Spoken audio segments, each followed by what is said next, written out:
What? Hear your voices. Welcome to North Hardin High School. We're here at round 3 of the Kentucky High School football playoffs. The homestanding North Hardin Trojans, 9-0 under Coach Brent Thompson, are hosting the St. X Tigers at 5-2, led by head coach Kevin Wallace. I'm Paul Gray, alongside me Jeff Knoll. And Jeff, it's a big night for both of these squads. Tell us a little bit about St. X and where they're coming from tonight. Super big night. I woke up excited about this game, Paul. And, St. X is a great team, a perennial powerhouse from Louisville, and started off a little slow this year. Had a couple of losses, but then they have been undefeated the last 5 games they played. Now, they've been far more impacted than our schools have by, COVID protocol. But in the last 5 games, undefeated, they have outscored their opponents 184 points to 40. So they don't give up a whole lot of points. And so they come in here probably, in many ways, and I think in people's minds, the expected favorite, but they are not ranked as high. They are, I believe, ranked number 6 or 7th in the RPI. North Hardin's ranked 2. So I don't know. A lot of people are wondering about that RPI poll, the way it's rated because of COVID and everything this year. So great team, great history, great legacy, and so looking for a great game tonight. So, again, those first 2 losses were against perennial powers Trinity and Bowling Green for St. X, and since then they've been perfect, as Jeff said. 10-6 victory last week against DuPont Manual, who's another really good team out of Louisville. Right. I know we noted that it was important for us as the North Hardin folks to have a big night tonight to beat this Louisville team. The Louisville Hurdle, Jeff was talking with me earlier about the fact that North Hardin's just got to get over the Louisville Hurdle. And, last year the loss was to Trinity. The year before the loss was to Louisville Male. And so it's been a little bit of a difficult leap for the Trojans to get over that hump, Jeff. And you wonder just how much of that is mental. Here they are, they're down here. We're a much more rural setting down here, but it doesn't take anything away from the talent of the athletes that we have and the incredible programs that are put together here in North Hardin. But there's just something about sometimes playing those big city schools that it gets in your head before you even start the game, So I'm just hoping that we can see a night here where on paper North Hardin has their best shot at taking care of this hurdle, I think, that we've seen in quite some years. Absolutely, and just to let you know, it is quite a production over there on the other sideline. I went over there pregame. One of the St. X assistants is an old friend of mine that used to coach at Central Hardin, Jesse Cantrell, and over there talking to him. But, man, they've got the heaters going. They have the big tents for their players to go in. What are those tents for? And they've got the chairs spaced out 6 feet apart and the big heaters blowing, just like you see on the NFL sidelines. They've got them on the sidelines. Several generators to run some of their apparatus over there on the side. A lot of players. One of the few teams that North Hardin has faced that can go 2 platoon like North Hardin can, where you won't see the same guy on both sides of the ball. And so exactly. So that is another one of those advantages of the big school, of the large number of players. Talking to Coach Cantrell from St. X, they're not an explosive team. They don't have a lot of explosive athletes. They've got some big kids, and they've got some kids that can really play some ball. They're going to try play a little ball control like they did last week against Manual. He said last week they ran 58 plays to Manual's 32. They held the ball and kept the other team's offense off the field. And I would recommend that'd be a good idea for St. X. That's a good plan for pretty much anybody when you're talking about that. And don't forget, it was a great article today in the News Enterprise. Manny Wimberly comes into this game really excited as QB. Last year, he got knocked out in the game, unfortunately, right before the St. X game last year, and tore a ligament and chipped the bone in his knee. And so he was on the sideline. He was not able to play against Trinity. That's correct. He was sidelined for that. So that was a semifinal game. This is a quarterfinal game, but region championship on the line. Big night, Jeff. Like you said, we're just very excited. I think he sees this game as his next step, to get to that point. So absolutely. Great weather out here tonight, by the way, too. Absolutely. The mist is gone and nice and a little bit chilly, but not too bad. And you said the field's in pretty good shape. It's in good shape. Walking around on it's not really all that wet. I don't think you're going to see any issues with handling the ball or footing. I think it's going to be a great night for football. We are about ready to kick it off here. For the St. X Tigers will be kicking off to the Trojans. They literally got here 27 minutes before kickoff. Got caught in some traffic on the way down. So we'll see if that affects a deep kickoff. It should have been fielded, but for some reason the deep Marcus Harris is backing away from it. He's going to be tackled at about the 10 or 11 yard line. Just a terrible decision. He was down before the ball came out. Yeah, that was a bad decision. He backed away. The ball would have been easily caught on a very deep kick there. It was Cameron Teague who was the kicker for number 56. So we're starting in a hole right now. All right, they will take over on their own 11, North Hardin Trojans. They've got trips formation into the boundary. They like to throw that screen pass to the trips into the boundary. We'll see how long it takes them to go to that. And there it is on the first down. Right through his hands. And, man, they had it set up, Jeff. Good blocking out there and right through Marcus Harris's hands. I think there's got to be some jitters out there, right now between going through their head. Yeah. Well, that was a rocket. That'll bring up second. It really was. It's hard to catch. 2nd and 10, same formation. Again, it's Kai Boyd, not Lavelle Wright, behind Manny Wimberly. Lavelle out with the injury still. They're going to give to Kai Boyd straight ahead, and he is just absolutely stuffed for no gain. Nothing on that one. He was definitely met right at the line of scrimmage and pushed back. So pretty rough start here for North Hardin out of the gate. Number 50, Edward Meyer on the tackle there for the St. X Tigers. Actually lost a couple yards on that one. 43, Mason Dealey was also on the play, so that's going to bring up a 3rd and 12 now after the 2-yard loss. Wimberly's going to take it. It was an empty backfield. He's going to step up in the pocket, but he is sacked for a 4-yard loss. Wow. Big sack there. I'm looking for the number. I think it's 46. Yeah. Eli Monk's making a big sack on Wimberly, and so he waited just a hair too long to try and break out of that pocket, and it was too late. So that is a rough start. Bad kickoff return situation, not fielding a deep and high kick, kind of backing away from it. So with 10:40 to go here, they will punt it away, standing at the back of their own end zone.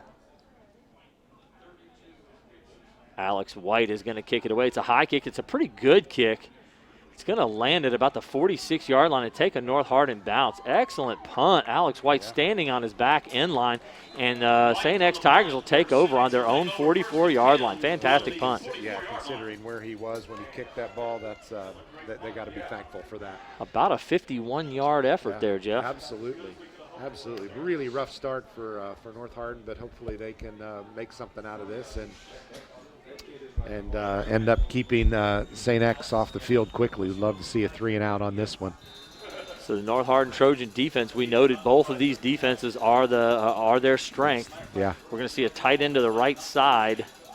Quarterback's 12, Giles Pooler. He's going to fake and then throw a quick hitch to the inside receiver in the trips.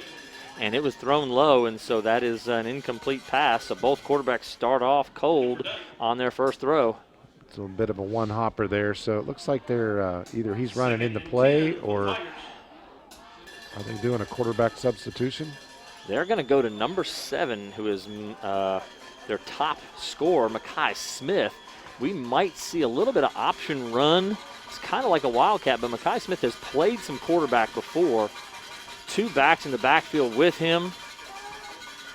He is going to run some option there. He's going to this time a good straight-ahead run, I believe. Grant Goodman on the carry. Goodman is the leading rusher with 383 yards on the season for the Tigers. It's about a 3-yard gain. Yeah. So it would be a 3rd down and 7 now for the Tigers. And Pooler will check back in now as Makai Smith. I think that was a good look. We may see that again. Trips formation to the left. Goodman in the backfield with Pooler. Goodman looking to his left. He is a left hand. He's got all kinds of space to run it. He's got a lot of real estate. He's going to pick up the first down easily and get on the ground after about a 14-yard gain. So Pooler, a big run there. Deep pass routes, trying to get the first down on the pass. And so deep pass routes took the coverage way out. He had all kinds of real estate. I mean, there was a good 20 yards where he was standing in the pocket, and he got just about every bit of it there too. So tall, thin guy. But he took off around the edge. 1st and 10 from the North Hardin 40-yard line. Trips formation to the right, tight end to the left. Motion across by 89, Michael Duty.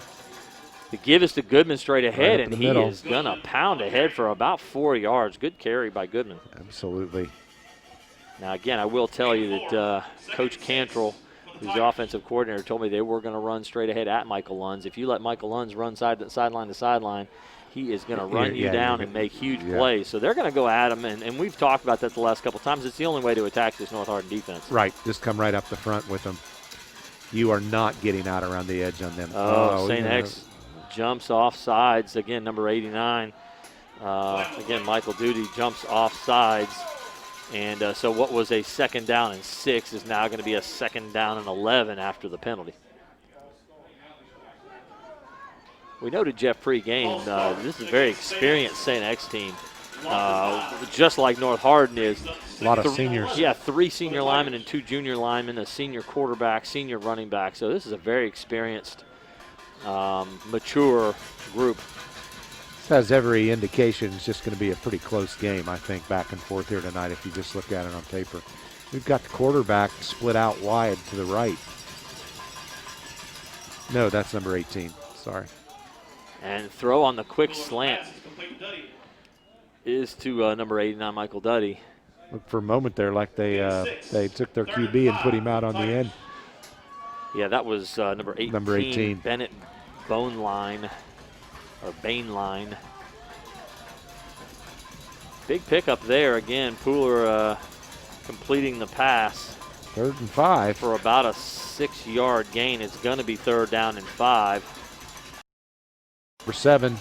Going to give it on the end, and he is not getting anywhere. Wow, there it is, no right there. Gain. There it is, right there. Listen, that's interesting, Jeff, because that's Jordan Love at 25 coming up from his free safety position. And read it. He read that like a master. I mean, he shut that down from the beginning. That's impressive right there. Makai Smith may have gotten a yard. It looks like it's now 4th down and 4. And again, from the 34-yard line of the Trojans, certainly St. X is going to go for it here. It's Smith, Duddy, and Bainline out to the left in the trips formation. They're going to sprint that direction. Tons of time. Throws to Smith. He's right at the marker. Are they going to give it to him? I don't know. He stepped out of bounds right at the marker. I don't think he got it. They're marking it short, I think. They are marking that short. That is awful because he stepped out of bounds. He could have easily pounded ahead and gotten that first down. He just turned around. Terrible decision. No, bad. He was not aware of where he was on that field, which is surprising. All he had to do was take one step to his left, and he had the first down. The North Hardin defender was much more aware. Excellent play. So North Hardin will take over on downs. Big play for the defense there. Absolutely. To come up with a stop. Trips formation to the wide side this time, to the left. Kai Boyd set to the left as well. Sprinting out is Wimberly. He is under all kinds of pressure. This offensive line is struggling. They that's really number are. 50, Edward Meyer again, a second play where we've called his name. And that was the backside pursuit that caught up to him because the front side pursuit was in his face immediately, which is why he couldn't pass. And he had no time at all on that.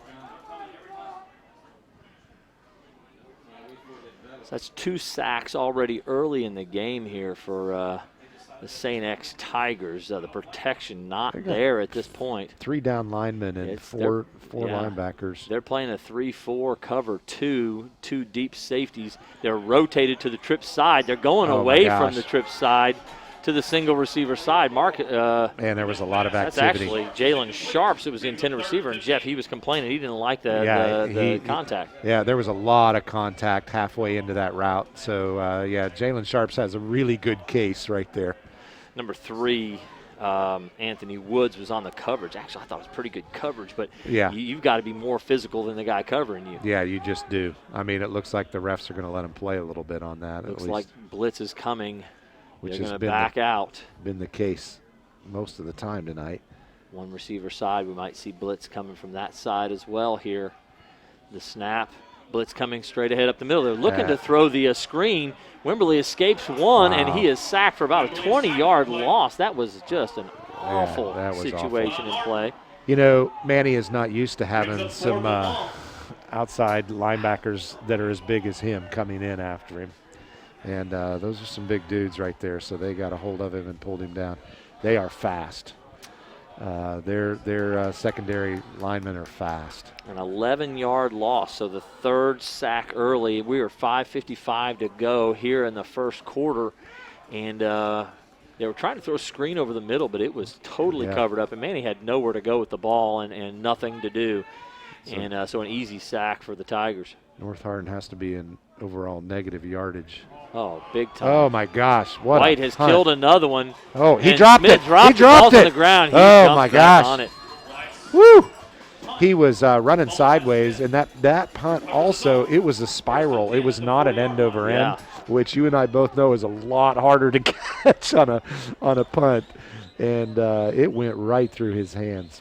So that was a 45-yarder all in the air. He had a 51-yarder before, did Alex White. Yeah. And, again, the 51-yarder had a lot of roll. So two just massive punts to try to flip the field. And so North Hardin booted that. Is managing to keep field position at a not at such a big deficit because they have not done anything with the ball. As you said, negative yardage at this point. They don't have a positive play yet. Little quarterback draw straight ahead. That's about 9 yards for Pooler. Good run. He's got runs of 14 and 9 yards right now. Just short of midfield, right on the big NH. He looks a little bit like me when I was running the football. That means very slow. But good. But good. I ran the ball well. But I think you passed better than he did. Yeah, I hope so. All right, we'll leave I'm going to give you that. I am going to definitely, knowing your past stats, I'm going to say you passed better. Two tight ends here. They're going to give it to Goodman. He's got a lot of space. Big run over the left side for about a 14-yard gain for Goodman. So now, Jeff, they went two tight ends and two wide receivers. They haven't been playing with more than one tight end and usually no tight ends. So this that may have been a tip-off. He had all kinds of room there. I'm going to guess Same look, Jeff. They've got two tight ends. The give is going to be to Goodman. They're going straight ahead again. They are going to try to wear this defense out. Oh, man, he rolled up right on that offensive lineman's back leg, but he looks okay. I believe that was 70. Evan Brown, the big offensive tackle there, blocking downfield a little bit. Right. 4-yard gain for Goodman, so Goodman off to a great start as well. Brings up a 2nd down and 6. He literally went right into his back. They're going to stick with this two tight end look. And, again, I think North Hardin going with an extra couple of linemen up front. Goodman straight ahead, and he is running the ball with a lot of authority. That is a big, strong kid. He really is. He hits the line hard and fast. Coach Cantrell said they don't have a lot of speed, but, boy, they look physical and they look big. They do, and, okay, maybe not speed, but they're quick. They're moving well. They're athletic. Quick. Absolutely. They're very athletic and quick off the ball. 1st and 10 now on the North Hardin Trojan 26-yard line. It looks like they're in some sort of a one-deep coverage look, but they're going to keep going to Goodman, will the Tigers. That one is about a 6-yard gain down to the 20-yard line. They're playing with an offensive speed that I don't think North Hardin has seen for a while this year. Well, this is definitely the biggest offensive line they've faced. They've come up against, and they are going to be pushing them around a little bit. Now, North Hardin is playing with 3 down linemen, but they're putting the 2 outside backers up on the tight ends in this 2 tight end look. Honestly, I think that helps. There we go. Big play. They stuffed it that time. That's 56, Luke Chadburn on the play. They're stuffing it right at the line of scrimmage. Number 34, Justin Walsh had checked into the game to play at running back spot. -1 yard on the carry. It'll be 3rd down and 5. This is a big spot for the Trojans. You know, they are not trying to get it out around the end. I think they know that Lunds is going to run them down if they try that. And we saw what happened with Lovett coming in last time. So I'm sure they'll try it again after they try to wear down a little bit up the middle, but Lunds, Cruz, Jordan Moore, all those guys are so quick on the outside. They are just excellent. Again, the quarterback draw. They're going straight ahead, he's got all kinds of space, and he went to go down. There was right at the helmet. That. I think he hit his helmet because the quarterback slipped. I think he slid. He thinks he did. He's in the NFL. He slid, but the defender, I do not see a purposeful targeting on that, although they're going to call something because, I mean, he hit him right in the helmet. He immediately went down. That's going to be a hard call. I don't know what the ruling is in high school. Is it an ejection if you get called for targeting? I don't know. They're trying to leave the quarterback in the game. I don't know that they're going to be allowed to do that. I think the officials are having a conversation about it. I'm not sure what's happening here, he needs Jeff. to go over. Yeah, I would say both of them need to get it because it was definitely helmet to helmet. Half the distance to the goal line. Personal foul. I couldn't see who delivered the hit. I couldn't either. That. I'm not sure who came up on that. Coming up from the secondary. Good run.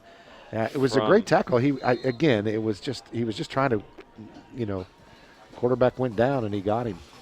Don't know if it was going to be a first down. It was maybe a yard short, but we are 2:10 remaining and first and goal from the 7 for the Tigers. And they're going to run a quarterback power with Mekhi Smith in there over the left side. He looks like he gets about 2. Yeah, he's not making it, but it was a massive human bodies moving to the left. Second and 3. Gain of 4. He's down to the 3 yard. They started at the 7, not the 5. So that's a gain of 4 yards, a big pickup. Wow. And Mekhi Smith is going to stay in the game. Number 7, their leading receiver and their leading scorer is in there in some sort of wildcat look. We saw him earlier, but they've got 2 big backs in there with him. I believe that's Walsh and Goodman flanking him. They're going to go straight ahead. He is No, he is not. He is nice stuffed at defensive about play. the 2 yard line. Wow. Again, I can't see who came up, but, man, just shut that hole off immediately. Boy, this would be big if they could hold them at least to a 3-pointer at this point. Well, massive bodies down there. We couldn't see who had actually made the play down there in the far end zone. There's 1:07 and counting here in the first quarter. It's 0-0, but the St. X Tigers threatening. North Hardin trying to come up with a play. Good play on second down, brings up a 3rd and goal from the 4. And the Tigers are still substituting, and so it's they've got to call a timeout. They did not have everything organized and ready to go. Pooler is still not in. He wasn't back in, So this is a Hardin County Education and Community Television student production. HCEC-TV is a division of Hardin County Schools. Live Channel 1 programming is sponsored in part by Brandenburg Telecom, providing service for all your telecommunications needs. Physical Therapy Associates, more personal attention for more effective results. With locations in Elizabethtown, Hodgenville, Radcliffe, and South Louisville, online at physicaltherapyky.com. Blue Ribbon Renovations is a new locally owned Mark Harris company that is offering 0% interest and no payments for 12 months on windows, doors, fences, roofs, decks, siding, and much, much more. To explore your options or schedule your appointment today, call Michelle at 270-763-3186. Waddell's Auto and Scrap Metal Recycling, a family-owned business with competitive prices, pickup, service, and a friendly staff available for your recycling needs. Located in Elizabethtown on 31W, just south of exit 91 on Interstate 65. Call 270-982-7206 to talk to someone about scrapping and recycling. It's a big play here, Jeff. 3rd and goal on the 4 yard line. Let's see if North Hardin is up to the task. They have got a lot of guys spread out wide. They really have split. It is a empty backfield with Smith at the quarterback. Motion across from Goodman. They're going to run and throw. Back in the end zone, wide open. Oh, in and out of the hands. I believe Bennett Bainline was the intended receiver, number 18. And there was nobody around him. Nobody around. And again, throw was a little high, Jeff, but not a bad throw. But nobody covered him. No, there was nobody within 20 miles of him. Yeah. I mean, wow. The closest defender was in E-Town. The Tigers look like they're going to settle for field goal. Cameron Teague, and this would be a victory for the Trojans. Bad snap. It's finally down. And it is up and good. And so with 45 seconds remaining in the first quarter, St. X Tigers 3, North Hardin Trojans 0. So kind of a good outcome for our home-standing Trojans. Absolute big victory for them right there. That really was that they held well. They bent big time going down, but they didn't break towards the end. So you got to count that a win. They're going to have to figure out how to stop the run game. Obviously, St. X hasn't even had to go to the passing game because they've been so effective running the football. So here we are. We're 45 seconds left in the first quarter, and as you said at the very beginning, one of their absolute game plans is to keep the other offense on the sideline. Mission accomplished for the first quarter. Yeah, 6 plays for the Trojans, and honestly, the yardage right now is probably minus 22 yards. I was going to guess negative 30. Yeah, crazy. Yeah, minus 22 yards. They've tried to throw the ball 4 pass attempts, but 3 of those they didn't get the ball off. They were sacked on 3 of the 4. Yeah. The other was a screen pass that was incomplete. Cameron Teagle kicked one deep again. This time Harris is there to catch the ball on the fly, and he's going to try to get straight ahead, and much better result up to the 30-yard line for Marcus Harris. So Manny has to have a little bit more time because, to his credit, he just didn't have any time. There's no way that a receiver would be open unless they come up with some kind of quick route that's not all the way to the sideline, that's maybe some kind of a slant over the middle or whatever. He just doesn't have any time right now. Well, again, they're playing a 3-man front, the Tigers are, but they're bringing a blitzer on pretty much every down. Middle linebacker 43, this time straight through the middle and sticking Kai Boyd right in the backfield for about a -2 gain. So that one play, the quick screen that they threw, towards the beginning on their first series actually was set up great for some yardage. Manny just threw it too hard and it went right through his hands. But I feel like that's the play that they need to go back to. Well, they will certainly at some point during the game here. They like to throw it out of a trips formation look, and they have 2 receivers to each side at this point. By the way, that was 43 Mason Dealey making another big play already. He's made 3 big tackles from his inside linebacker spot. And that is the end of the first quarter. The St. X Tigers 3, North Hardin Trojans 0. E-Town Exterminating. E-Town Exterminating is locally owned, family-run pest control company and has been serving Hardin, Meade, Grayson, and Nelson counties and the surrounding areas of Kentucky since 1976. Whatever your pest control issues are, termites, spiders, crickets, general pests, even mold, their team has the knowledge, skill, and training to safely and effectively eliminate the problem. Call 270-737-6900 or go online at mugabug.com. West Point Bank has 5 offices located in Elizabethtown, Radcliffe, Upton, Glendale, and West Point, or find us online at westpointbank.com. Let us help make life simpler. West Point Bank, hometown banking made simple. With that late arrival by the St. X Tigers, they got caught in some traffic. They took the field 27 minutes before to start their warm-up before the game started. Doesn't seem to have had much of an impact on them, No. They came out, they were running. They have not been, there's no rust. They're ready to go. So 2nd and 12, starting behind the chains a little bit here, cannot be a continued pattern if North Hardin's going to have any success. They're going to have to throw some quick routes here to try to get the ball out in a hurry. They are not holding up protection-wise, not even a bit. There's the tunnel screen to Marcus Harris, but he's cutting it back outside. He gets maybe a yard or 2 back from the original spot, but not much doing on that. Gain of a yard for Harris on that throw. And so the one St. X player came over and he hit the tarp on the sideline and almost made it to the track.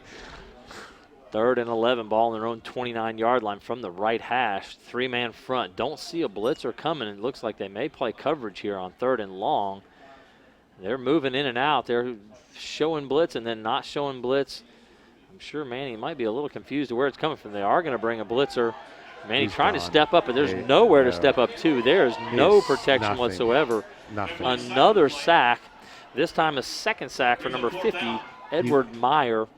And you cannot, there's just no way he's going to be able to. He's used to having some time back there. And I think this might be one of the issues that Manny's going to struggle with tonight is being able to get his reads in much more quickly than he has in the past. Plus, I mean, he can't pass it if the receivers are not even in the midst of their route yet. He's got to wait. I think he's got to get his eyes up, too. He's getting his eyes on the rush immediately because it's coming. I mean, it's there. He's going to have to get it out much quicker.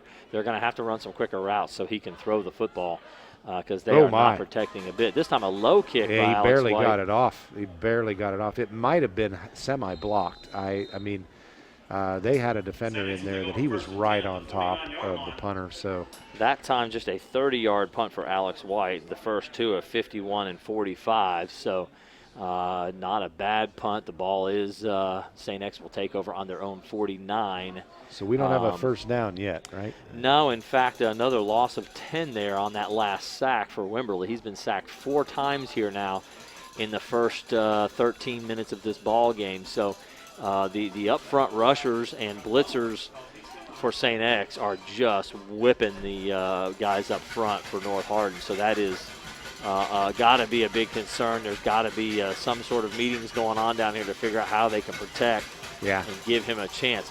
Makai Smith is going to give to Goodman again, and Goodman for a gain of about 14. A big carry straight ahead, and North Hardin better figure out how to play some defense. He is a strong runner, and he's absolutely powerful, and he is fast. I mean, he hits that line with a lot of speed and just a solid runner. So 1st and 10 now from the 38-yard line of the Trojans.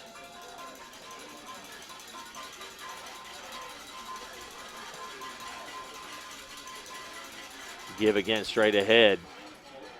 And just big yards, man. Goodman for about 5 or 6 more as Makai Smith stays in at the quarterback spot. I'm sure he's definitely a threat to run. He's their best athlete. Absolutely. And, you know, I would imagine that, you know, the North Hardin backers have to be looking at what's going on before the play because Smith was just standing there talking to Goodman, and Goodman was moving back and forth. It was like they were lining him up for the best. I mean, you know, and they're doing it once again. And it's they're trying to give them some different looks as well, the pistol look and then the look standing next to the quarterback. And this time he's going to pull it. This is kind of the read option look. And, boy, Smith is just bowling ahead for yards. He'll be maybe a yard short. It was 2nd and 6. He's picked up, I believe, 5 yards. Yard short to bring up a 3rd down and 1. He wasn't really able to break that containment around the edge, though. He just bowled through. I mean, that was just pretty much barreling up. Did they give it to him? No, he's short a yard. 3rd down and 1. And, again, they've gone to this 2 tight end look to cause North Hardin to have to put a couple of their outside linebackers down as defensive ends, which is a great strategy. Straight ahead to Goodman, and he's going to pick it up, maybe 2 yards on the carry. He did get the first down. Yeah, that is a really great strategy. I mean, you know, the opposite of that is to spread them out, right? And this not a good idea, spreading them out. No. They're too fast. They know that that's one of their strengths. So that's a 1st down and 10. They'll have the ball on the 27-yard line of the Trojans. This time single tight end to the left, 2 backs. And again, they're getting the Trojans down into a tight look and tripped up a bit. Number 23 Joel Cruz was able to trip him up, but he's injured on the play. Goodman's going to pick up about 4 yards. Cruz is still down. I have no idea. I did not see what actually got hurt when he went down. Not sure, yeah. Seems like it might be a leg. 4-yard pickup on the play. It'll be 2nd and 6 when we come back to action. This is an HCEC student production, the Division of Hardin County School. Special thanks to our live sports coverage sponsors, Brandenburg Telecom Physical Therapy Associates, Waddell's Auto and Scrap Metal Recycling, Blue Ribbon Renovations, a Mark Harris Company, and E-Town Exterminating. Tune in weekly for all local HCEC-TV programs air on Brandenburg Telecom and Comcast Cable's Channel 2 and Spectrum Channel 184. All HCEC-TV programs on the HCEC-T YouTube channel. Subscribe to the channel today to get your local community sports and events. Yeah, go ahead. So we were commenting at the beginning of the game, there are 2 tents you see set up over there, and I'm assuming St. X had those put up. They did. They have their heaters in there, and they're going to go in there at halftime, instead of going all the way down. So that's where the heaters are. They're not on the sideline. No. They're in both. Jeff. Okay. I'm sorry. I'm sorry. They have plenty of warmth on the sideline. They will not be cold. Okay. The difference between a private school and a public school. But we both locked in, and we thought, where are the 2 circus tents over there? And so, hey, and that was really our There's first. There's going to be a wedding later. Okay, Jeff. there's That's a wedding, for the reception, a late night wedding. I don't know. I think the reception will be over there. Drinks on the house, that whole thing. 8:53 to go here in the second quarter, and again, it's still Makai Smith in at quarterback. It is Grant Goodman behind him, and 2 tight ends, 2 wideouts to the right. The give is up inside to Goodman again. There we go. 27 came in around the Xavier side. Williams. Xavier Williams came in around the side and tackled him from behind. Nice speed coming around the end there. About a 2-yard gain there for Goodman, and that'll bring up a 3rd down and 4. So, again, another big spot for this Trojan defense. They're giving a lot. They are bending, like you said. See if they can not break here and get a stop. And I believe Cruz is off to the sideline. I don't think he went back in. Again, they are making this North Hardin defense play up tight to the line in a spot they don't want to be. Again, the read option look, and it's straight ahead for Makai Smith, a big gainer of about 8 yards, and that'll be another 1st down for the Tigers. They are just dominating the clock and the field of play there. He was not lying to you when he told you what kind of offense they run. That is absolutely. I think they want to throw it. They're very balanced normally, throwing and running about the same number of yards on the season, but tonight it's going to be all downhill and straight ahead. Great play. Michael Lunds, number 10, knifing through to tackle Goodman. Beautiful play. Beautiful play. That was the best drop in the backfield so far today. So a loss of 1 yard for the Tigers there as Lunds makes a big play. 7:22 to go. Again, the Trojans so far have only run 9 offensive plays. This defense is going to get worn down. The pounding they're taking and the number of plays that they're facing, you can't hold up. It's Smith on the read option. He's taking it over the right side. He's going to get good yards. It's Lovett on the tackle. He's down at about the 8. Let's see here. Yeah, he may have rolled to the 6, but you're probably right. I think he's down about the 8. So a gain of about 6 yards will bring up a 3rd down and 5, maybe a gain of 5. And that'll bring up a 3rd down and 6, actually. And again, another opportunity for this Trojan defense to stand up here and try to get a stop, a big spot here. As bad as the offense has, been in terms of, obviously not being able to get anything going, if the defense can hold all of this time they've had the ball and hold them to 6 points, that's tremendous victory. Caleb Jones, number 2, checking in at wide receiver. It is an empty backfield, and there's a timeout called by the St. X as they had 4 receivers to the left. They had a tight end left as well as the trips formation to the left, 1 receiver to the right. So they were I think set up for the run over the left side maybe with all those guys there. Again, that's a formation we have not seen them in at this point.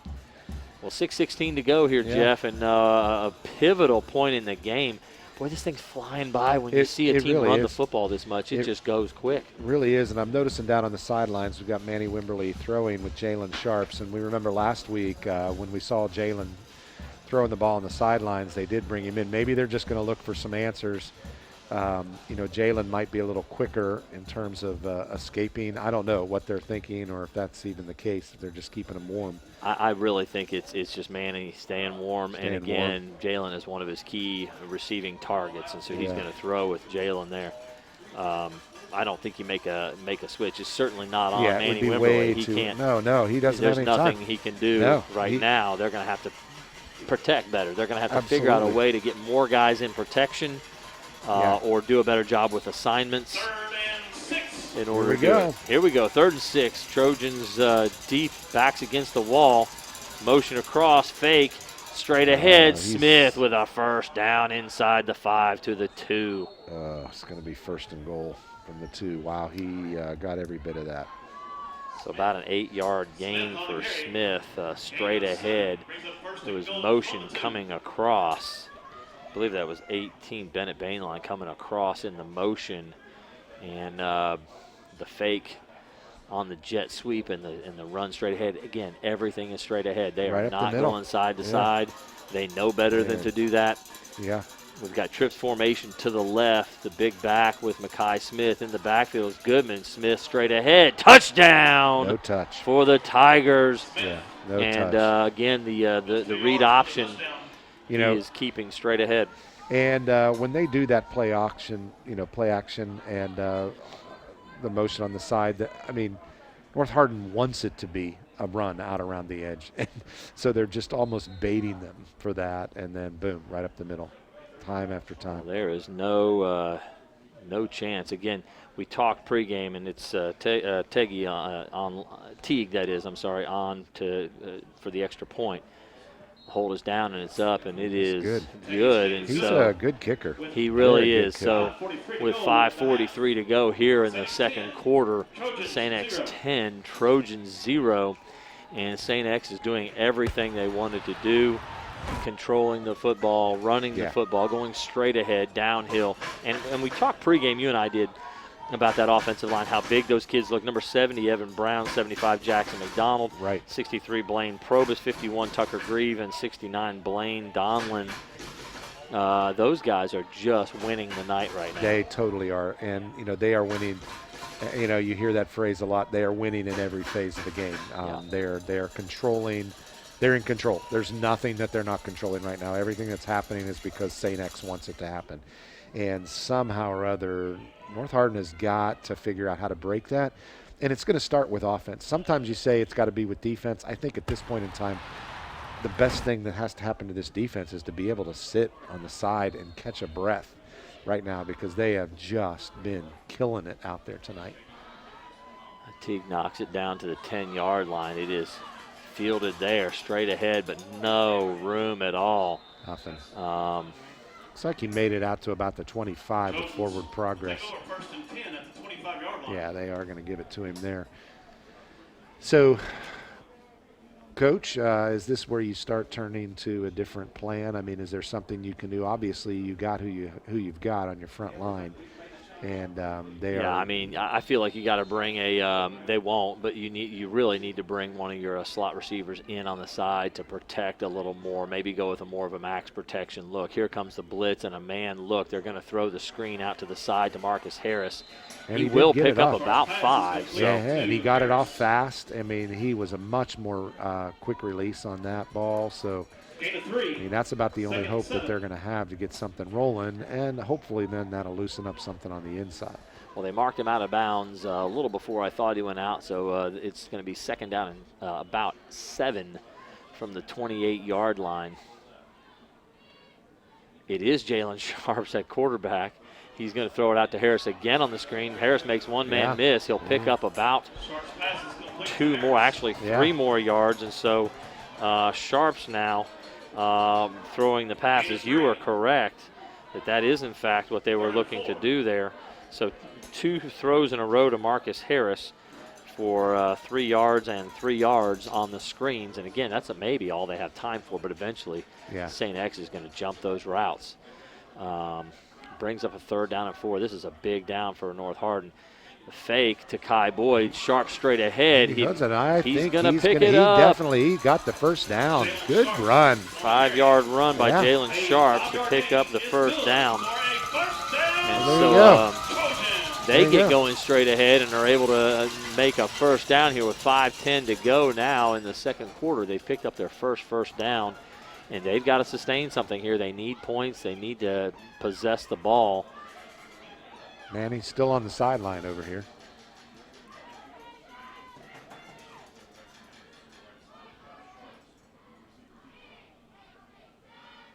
They're going to throw the screen to Cameron Smith this time out to the right, and Cameron is going to pick up about 3 yards on the throw. Again, that is 3 completions in a row on the screen passes. I don't know if you can do that all the way down the field.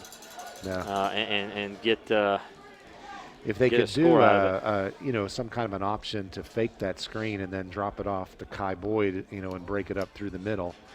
That's give what it they around the tried left this side time. to Boyd. He's going to break one tackle. He go. picks up 8 First yards. down. A first down for Kai Got Boyd. something moving. It shows you last week we were watching Kai just bust it up last week in a totally different defense we've got going this year. A little different quality of defense. Yeah. There you go. They've got St. X actually on their heels a little bit now. 21 Benjamin Green on the tackle for the Tigers. 2 receivers to each side. Again, Sharps in the shotgun. Kai Boyd to his left. 2 deep look with that ball is thrown, and it could be a lateral. No, they're calling it an incomplete pass. So the difference there, Jeff, is they are throwing that screen to the wide side of the field. That's a long throw. The throws he made before were into the short side. Right. Now that's a throw that Manny can throw, Yeah. And they got Manny back in, so maybe they've got something going on here. So Manny Wimberly checking back into the lineup. It's 2nd down and 10 with 3:49. The clock is stopped on the incomplete pass there. Again, it's the 3-man front. One of the outside backers is up, going to be coming off of the short side of the field. They're going to throw a quick throw to Harris, just thrown a little behind and low. He did, a little low. Unfortunately, that was all the pass because he was open. He had him. That was just a quick fade route, but they were throwing it at about 10 to 12 yards on a line. A very good idea against this cover 2 deep look. Doesn't give the safety a chance to come over and make a play, but throw just a little off the mark. 3rd down and 10 now from their own 47-yard line. Deepest penetration of the night. Yeah. They haven't gotten to the 50 yet, but nope. Just 4 yards from it here. Threw it right in the dirt. So that was the shallow route we saw run with such effect in the last couple of games. Yeah. He had him wide open. He had Marcus Harris, but threw it right into the ground. Harris might have been able to speed out around too, but Manny just threw it right into the dirt on that. I'm not sure what happened on that. Feel for him because he's thinking about that badly. He had him open. Sometimes the open guy's the hardest one to hit. Well, again, 4th down and 10, and they'll be forced to punt.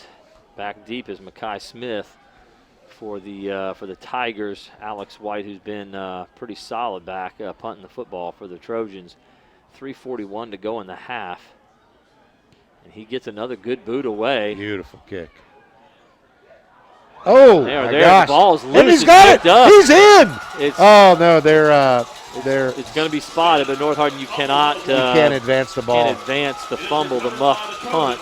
But Makai Smith is hurt. Smith took a shot there, Jeff. Now, he did not call for a fair catch. He did not. But there were 2 Trojans right there. I'm not sure. Yeah. Lovett was there, and I'm not sure who the other. It was the other Trojan.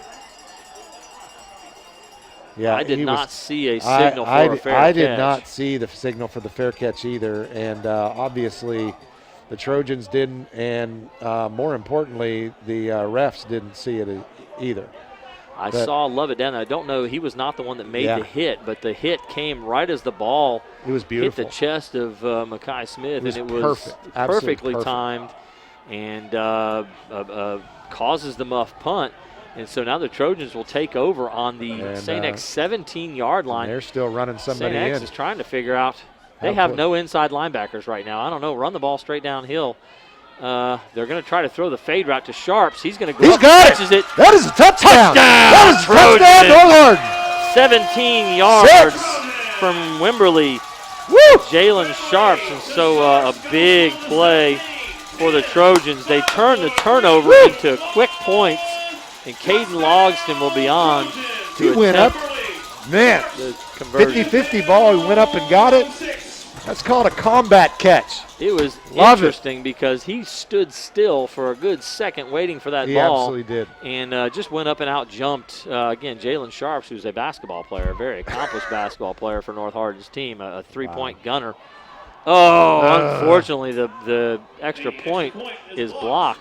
And just the North Hardin front, whether the offensive front or the front there who's protecting, couldn't protect. There were 4 guys through there, all of whom had a shot to block that thing. And so Logston had no chance. The ball barely got off his foot, and it was knocked down. But, you know, the Trojans are within a score now with 3:26 to go here in quarter number 2. Is St. X Tigers 10, Trojans 6. So on the board, quick hitting score for the Trojans. Hey, we want to remind you this is a Hardin County Educational and Community Television student production by HCEC-TV. It is a division of the Hardin County Schools live Channel 1 programming, sponsored in part by Brandenburg Telecom, providing service for all of your telecommunication needs. Our sponsors are Physical Therapy and Associates. More personal attention for more effective results, with locations in E-Town, Hodgenville, Radcliffe, and South Louisville, and online at physicaltherapy.com. Blue Ribbon Renovations, it's a new locally owned Mark Harris company. It's offering 0% interest and no payments for 12 months on windows, doors, fences, roofs, decks, siding, much, much more. To explore your options or schedule your appointment, call Michelle, 270-763-3186. All right. Well, let's see what we got going here. Yeah, but Jabari Rashid will kick off. 3 minutes left in the half. Yeah, 3:26 to go. Kai Smith back deep. Can't see who the other deep, maybe number 9, Liam O'Day. Nope, 8. No, it's 16 is Goodman, so the two big backs are deep. Goodman will take the kick, try to bring it back up the middle, cut back to the right, and he is brought down there. And so we'll see if this North Hardin defense can continue the momentum of the last minute or so of this second quarter here and play some solid football. St. X will take over on about their 26-yard line. Glad to see that Mackay Smith is okay. I mean, he really took just a brutal hit, and it was right in the neck area, so glad that he's okay. You know, we wish him well. He's back in the QB position. They are not going back to Giles Pooler, who has been the normal quarterback this year for the whole season, but they want to run the ball straight downhill. They really do.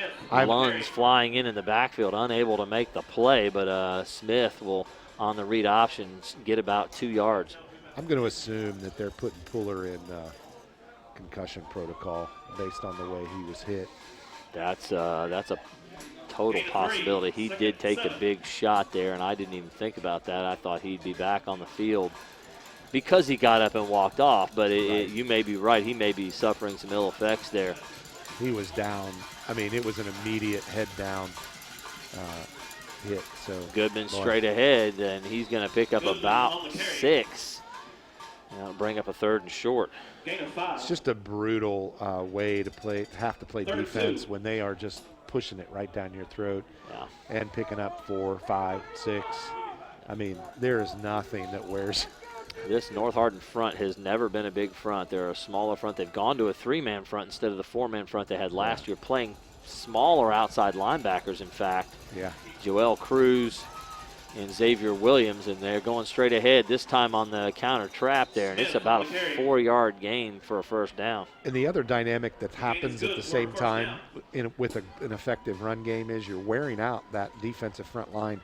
But if you ask any offensive lineman what kind of play are you wanting to run, they're going to pick a run game every time. It's much more burdensome. They love the physical, get after it style. Oh, yeah, because it's moving forward, pass protection, you're pedaling backwards, it's just a whole different deal. So Goodman for about a 3-yard gain there is over the 40-yard line. 2nd down and 7 now for the Tigers. And again, this North Hardin defense, which is usually a 3-man front, looks like a 5 front now with the 2 outside backers up playing on the tight ends. Read option again off the right side. Mackay Smith brought down after a 2-yard gain. Really nice hit. Looked like Lovett. Yeah, Lovett came up from back and hit him midsection and just stopped him dead. Could have been 20 Jordan Moore. It was either the safety or the outside back or one of the two over there on the left side making a play. 107 and counting again. St. X with the run game. 3rd down and 5 here from their own 44. Big spot here. Smith will roll out to his left and throw. Good defensive play by Jordan Lovett to make the stop. The pass was to 9, Liam O'Day. So big stop. Yeah, there it is. We're going to see their punter for the first time tonight. That's right. He's going to be the guy in the bright white uniform coming out right now. Unless it's somebody who's actually it's not. It's not? Bennett Bainline, who is okay, the there you go, number 18. the receiver, number 18, who will stay on the field to punt. Timeout by North Hardin. I think they want to make sure this close to midfield that there's no shenanigans going on from the St. X because there absolutely special could be. teams. So we also want to thank our other associates, Waddell's Auto and Scrap Metal Recycling, a family-owned business with competitive prices, pickup service, and a friendly staff available for your recycling needs. Located in E-Town on 31W, just south of 91 on Interstate 65. Also want to thank West Point Bank, 5 offices located in E-Town, Radcliffe, Upton, Glendale, and West Point. Or find us online at westpointbank.com. Let us help make life simpler. West Point Bank, hometown banking made simple. And finally, E-Town Exterminating. It's a locally owned, family-run pest control company. Been serving Hardin, Meade, Grayson, Nelson counties and the surrounding areas of Kentucky since 1976. Whatever your pest control's issue are, their team has the knowledge, skill, and training to safely and effectively eliminate the problem. All right, so is Bainline back to do the punting duties. Marcus Harris back deep to receive, standing on about his 23-yard line. Kick is away. It's a good kick, a little wobbly, and Harris will not field it. The ball will bounce. And it's going to take a St. X Tiger bounce down to about the 11-yard line. So with 40 seconds to go in the first half, 10-yard the Trojans will take over there. And it'll be 1st and 10. It'll be interesting to see if Manny Coach back out there. Thompson wants to just take a knee here and get off the field, or if he's thinking make a couple throws and see what happens. It looks like they're in victory formation, Jeff. Yeah, they're in tight. I think they're you're right. I take a knee and go in at halftime down the score. Call it a half and see what we got.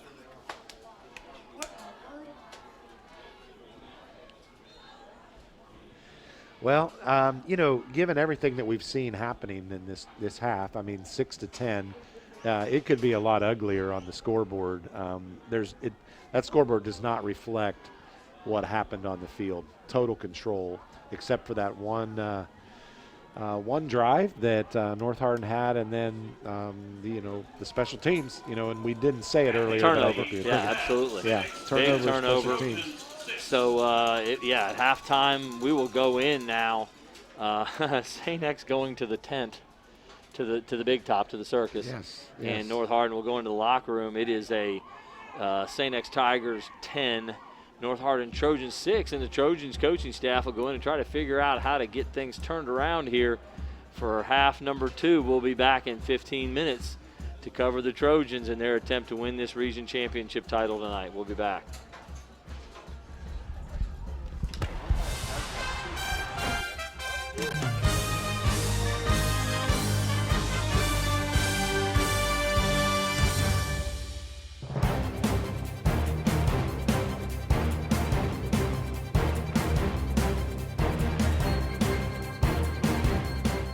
The 2019 football season ended in heartbreak for the North Hardin Trojans as the powerhouse Trinity Shamrocks defeated the Trojans in the 6A football semifinal game. That loss inspired the Trojans even more to get back in the hunt again for a possible state title this year. COVID-19 has hit, so therefore it postponed the start of the football season, which didn't kick off until September 11th. But once the Trojans got started, they haven't looked back. The team has a perfect season again with 10 impressive wins over all of their district and crosstown rivals. Each week, the players have stepped up to take down the next opponent.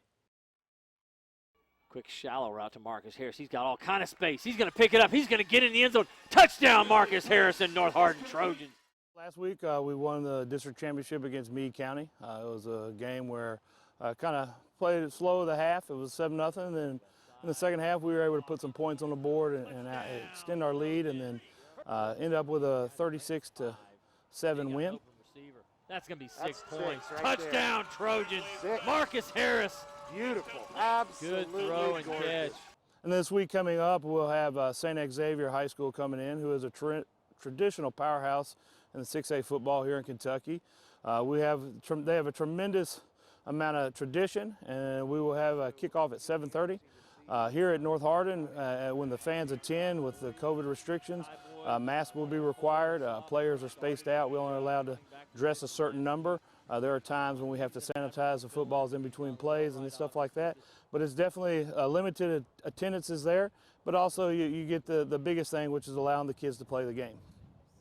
You know, one thing, we have a very veteran group coming back, so we want to make sure that they continue to do what they're supposed to do. They've done a tremendous job all year with this, and we just hope that we'll come out with a win on Friday. Number 9 for the County North Green Hardin Wave, Trojans.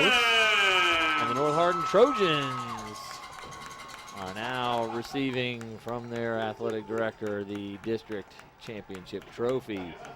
And so North Hardin again, loftier goals ahead, another big.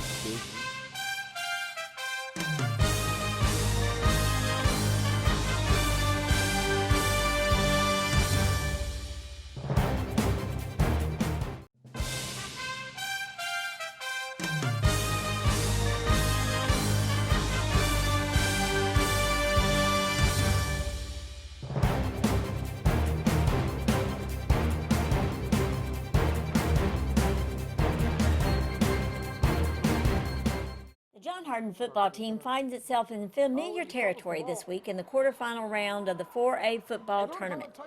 After the Bulldogs lost its first 2 games of the season to 6A rivals Meade County and North Hardin, John Hardin has tackled their district foes with ease, beating Valley 64-7, Moore High School 63-0, Marion County 56-0, and Spencer County twice, 29-13, and last week beating Spencer 41-0. This week the team heads to Hopkinsville to face the Tigers, who have a similar record.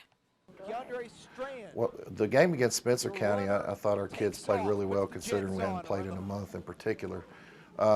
We had a tough game, and then we kind of got better as it went and ended up winning pretty easily. I hate to use the word easy, but we made some big plays in that second half, and Keandre Strand rushed for over 300 yards, and Nick Surley had like 15 or 16 tackles, and so we had a lot of our key contributors really step up and make big plays, and I thought we played really hard, and anytime you win this time of year and get a W and move to the next round, it's a good win. 1 point or 41 points, it doesn't really matter. So, from my years of experience, going on to that next game with Hopkinsville, I've played them several times as a coach, and they're always very talented.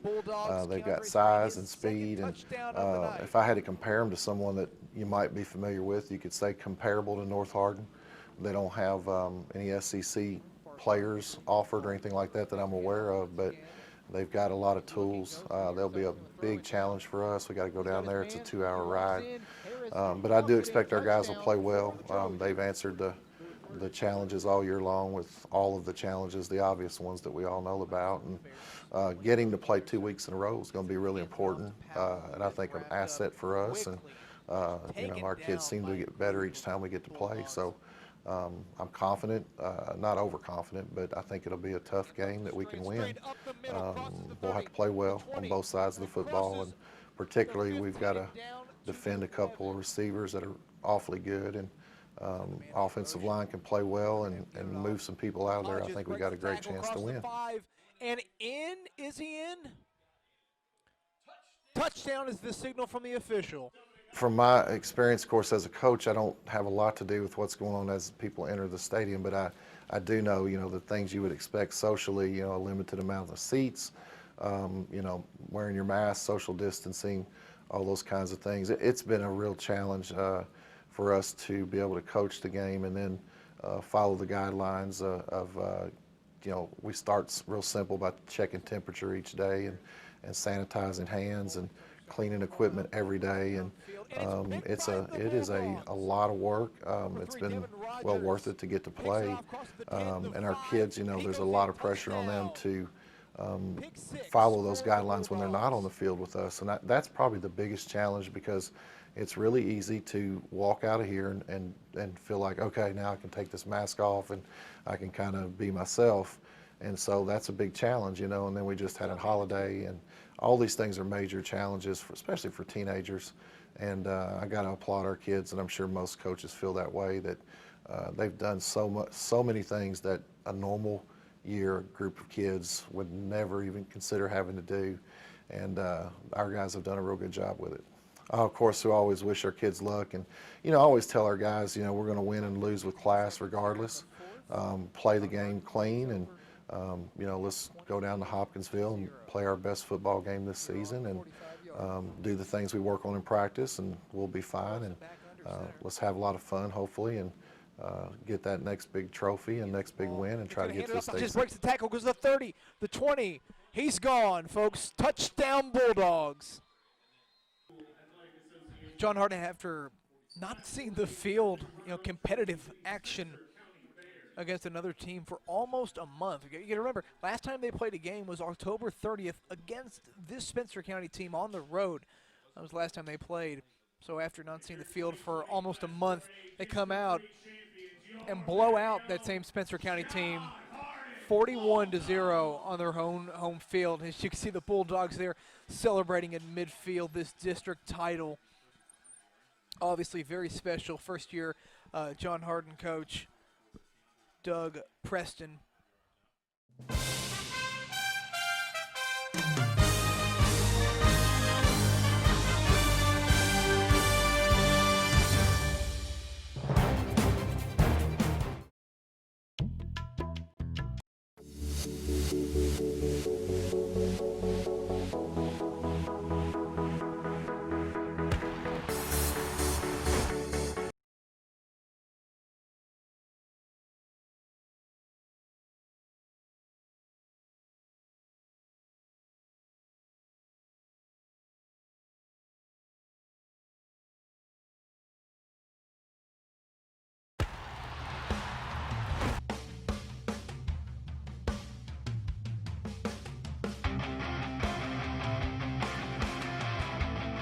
My name is Layla Brandenburg. I'm an 8th grader at James C. Alton, and I do cheer and golf.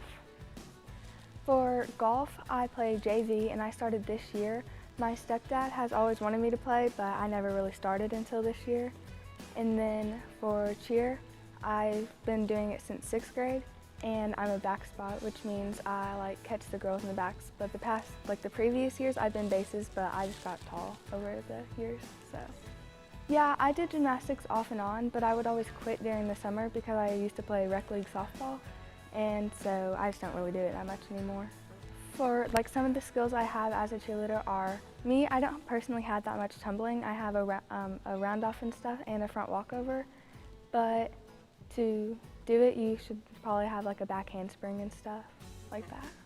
For golf, my sister does it, and she's played for since she was, I think, her 8th grade year. And so it's always fun for that, and whenever you just get a good shot, it's just fun and it just makes you happy. I like both sports, but cheering is definitely probably my favorite. For golf, my stepdad and my sister definitely inspire me the most because I think she's really good, and my stepdad always wants me to be the best I can. And for cheer, my coaches definitely inspire me because they always push me to be my best and make sure I'm always doing good. My sister's name is Gabrielle Childers, and she's been on the golf team since I'm pretty sure her 8th grade year, and they've been region champs for 3 years, but this year they became runner-up. And she's always inspired me because she works, golf is her main focus, and she works so hard on it, and she always wants me to push to be my best for when I play and I'm on varsity. My favorite subject in school is science because I feel like it can relate to the world the most, and it's knowledge you need to have for the real world. My favorite teacher this year is Mr. Orr because he teaches science and he lets us have fun in his class while we're still learning, and Mr. Rowland because his class is social studies and we get to talk about real world events this year because there's a lot going on, and he just teaches his class good.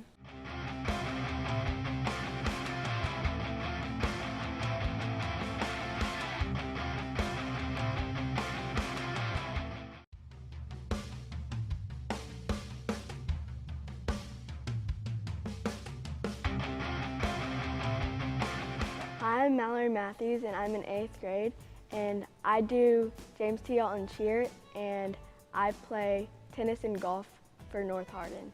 Started gymnastics when I was 4, and I quit for a little bit and started back up when I was in 5th grade. And I stopped in 6th, and I decided I wanted to do cheer for James T. Alton. So I did, and I made the team. I like cheering because I get to meet a lot of new people along the way, and I love my teammates, and I love to learn new skills, and cheering at games is really fun.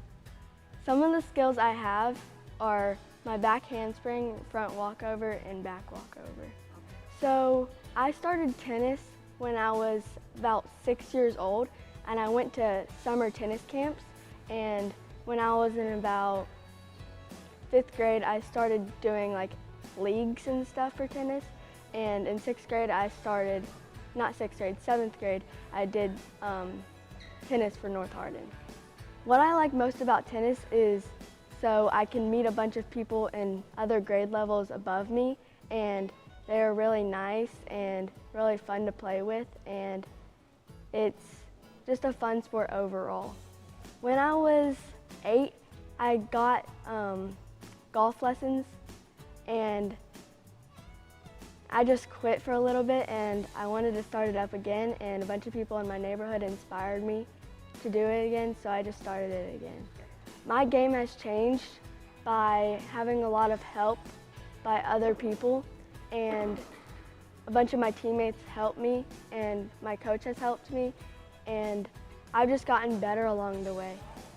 My favorite subject is math because it is a really fun subject, and I've gotten better at it along the years, and it's just a fun subject, and I really like it. I don't have a favorite teacher. I love all my teachers because they all support me in everything I do. A lot of people inspire me, like the people in my neighborhood, my coaches, my teachers, my parents, and my aunts and uncles and my brothers. They all inspire me to do my best. My goals are to get better at my sports I play and academically get better with all the subjects I do and achieve.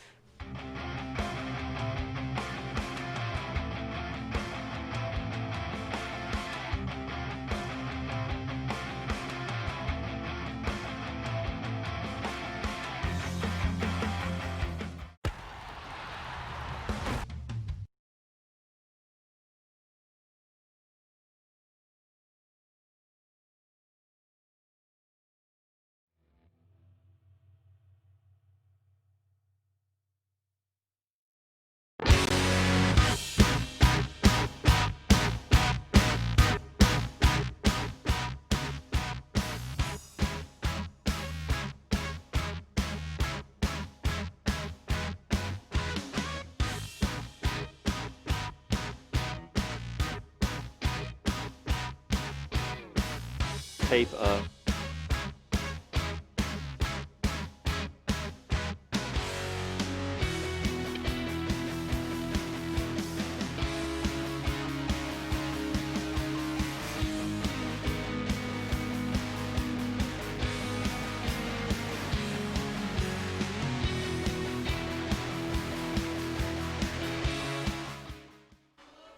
Welcome back to North Hardin High School. We're here in Radcliffe, Kentucky for the second half of action between the homestanding North Hardin Trojans and the visiting St. X Tigers, and it is the halftime score is Tigers 10 and Trojans 6. Again, a big play late in the first half with the turnover on the muffed punt by Makai Smith, and the Trojans took advantage immediately with a touchdown pass from Manny Wimberly of 17 yards to Jalen Sharps. And Jeff, we talked a little at halftime. What can North Hardin do? What can the coaches do to maybe turn the corner here? Again, as you noted, it's been pretty much total domination by the Tigers. And exactly what they had planned for to keep North Hardin's offense off the field. But it's not like North Hardin's offense has been much of a threat, which is the issue. They've got to be able to capitalize on some of the things that they were able to do well, which is that's quick passes.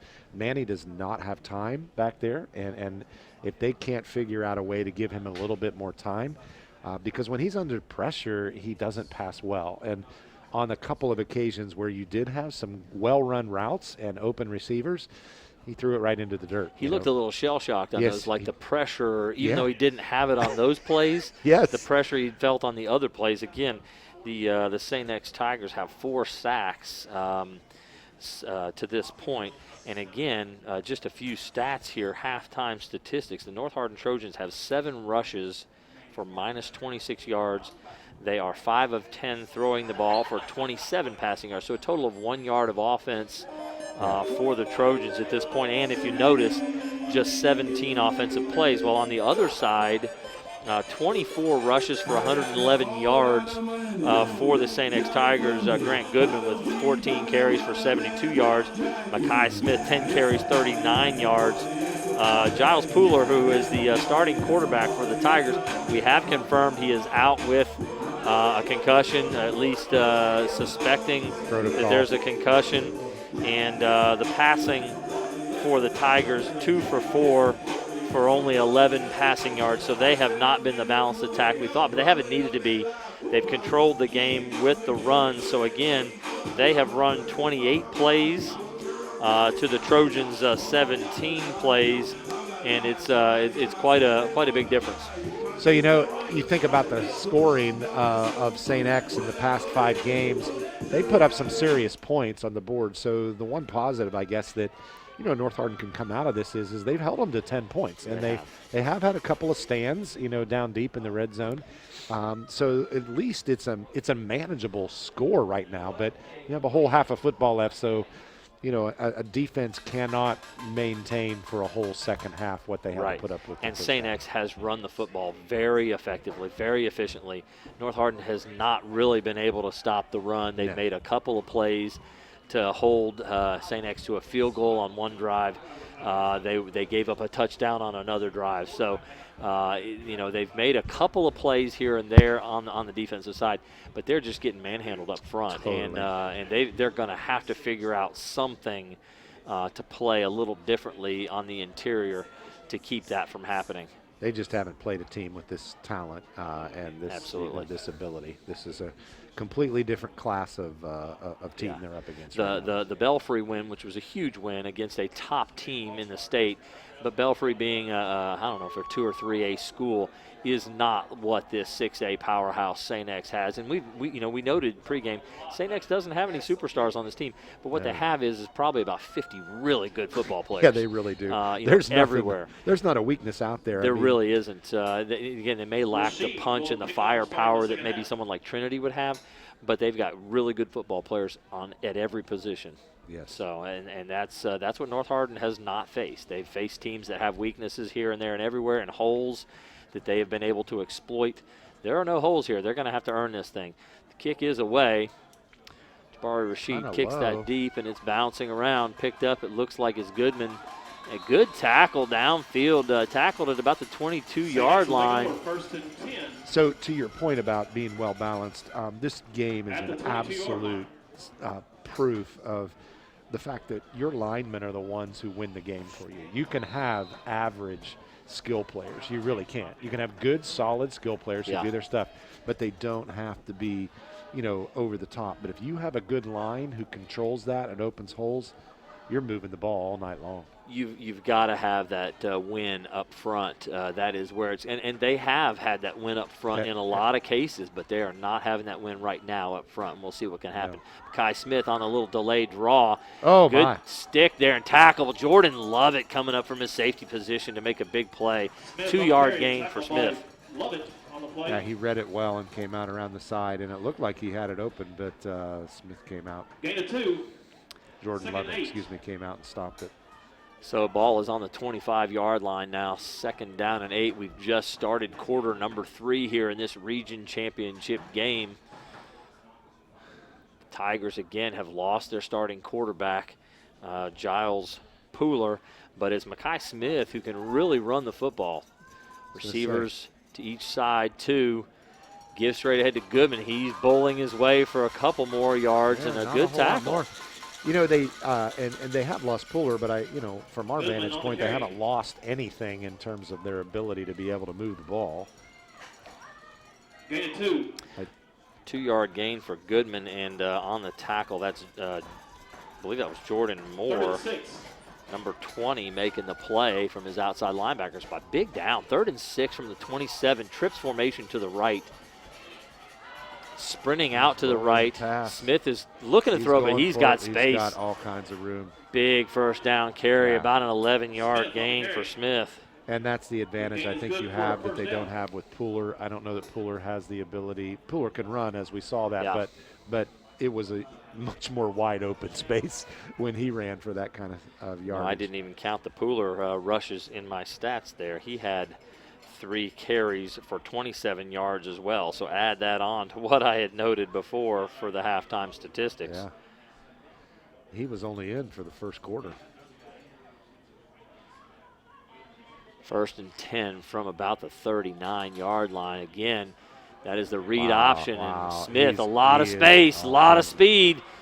Down the field, out of bounds at about the 26-yard line. So a big carry, 36-yard gain for Makai Smith. And again, we were two good plays on 1st and 2nd down on that drive for the North Hardin defense.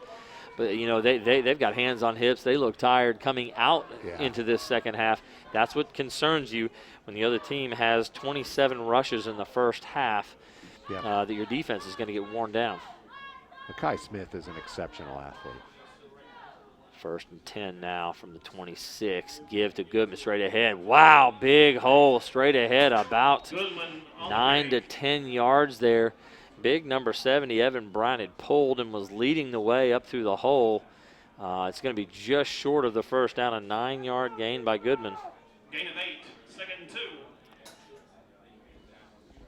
Those two gentlemen have compiled for a lot of yardage tonight. They sure have. Again, first half yardage 39 and 72 for those two guys, and off to a big start here. Give straight ahead to Goodman, tackled after a short gain, but it's enough for the first down on the 2nd down carry. It's about a 3-yard gain for Goodman there. 3, first down, Tigers. It's impressive how their linemen are able to get out and around and get some good blocking with pull blocking. Just some good footwork, and again, big guys, but that doesn't mean they're not athletic. They're athletes, man. That's what's making this so difficult for the Trojans. It's not big sloppy kids. It is some big athletic kids that they're having to face here tonight. Tight end trips to the left side. Hard count. Did not get him to jump off side. Makai Smith, 1st and 10 there. He's going to keep it. He's going to run into Jordan Lovett, and Lovett makes the tackle there after a short gain of about 4. Gain of 4, 2nd and 6. I'm glad to see Lovett hit and wrap and bring him down there. So a big drive here. It's been highlighted by a 36-yard run and an 11-yard run by Makai Smith. And again, the grinding attack of Grant Goodman and this big offensive line.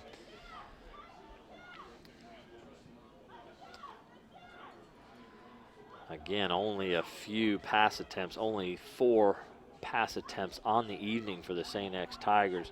Give it straight ahead to Goodman, and there's a big blitz. Xavier Williams, 27 off the edge, comes in to make a play. Comes in and meets him in the backfield. Actually lost a couple on that one, I think. Absolutely, yeah. I think they lost 2. It's going to be 3rd down and 8 now after the big play by Xavier Williams. So once again, you know, we're seeing something here that has been fairly consistent is being able to start shutting them down at the line once you get into the red zone down here. 3 deep look in the secondary.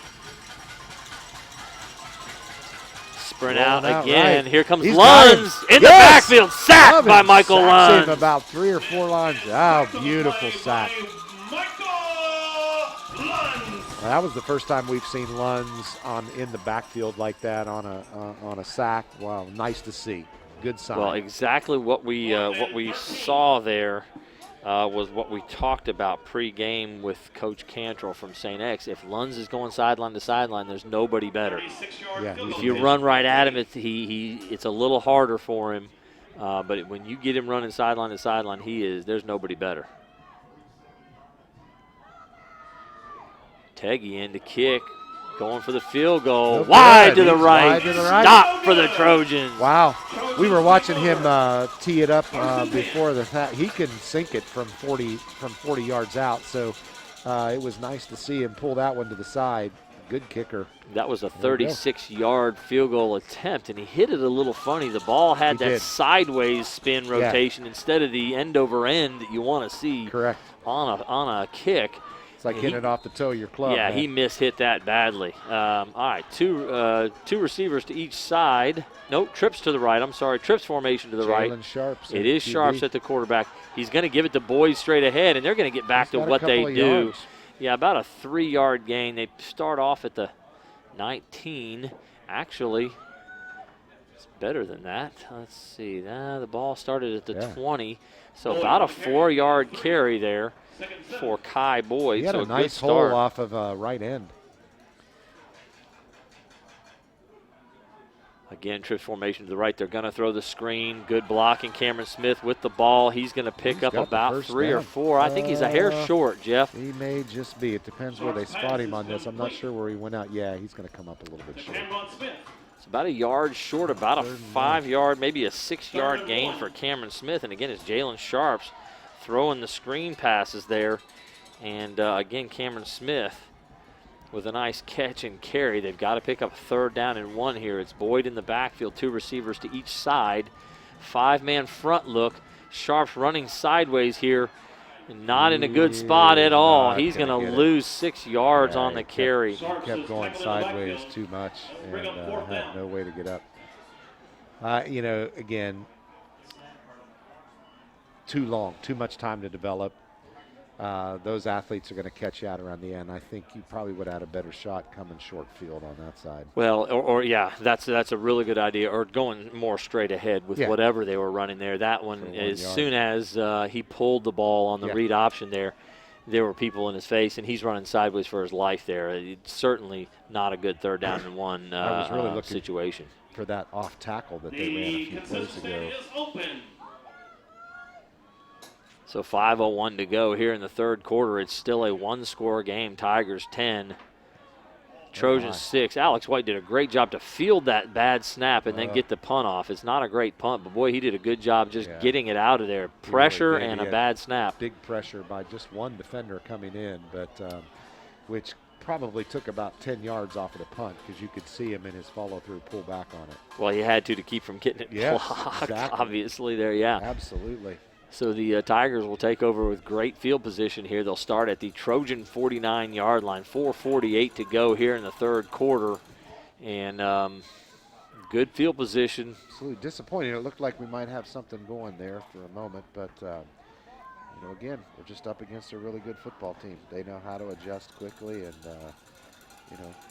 you may get a few bright spots. But when you're playing good football team, they know how to pull it in. O'Day and Bain line to the left. Actually, trips formation to the left. It's going to be an empty backfield for Makai Smith. Smith is going to run a quarterback draw. Williams pressuring, but he gets through there easily. And he's going to pick up 6 yards there. So Smith with a good carry on 1st down. Almost had him in the backfield, but he avoided that tackle in the backfield and turned it up. It was Xavier Williams putting pressure upfield, but just cut back inside to make a big 6-yard gain. So down to the 43, it's 2nd down and 4.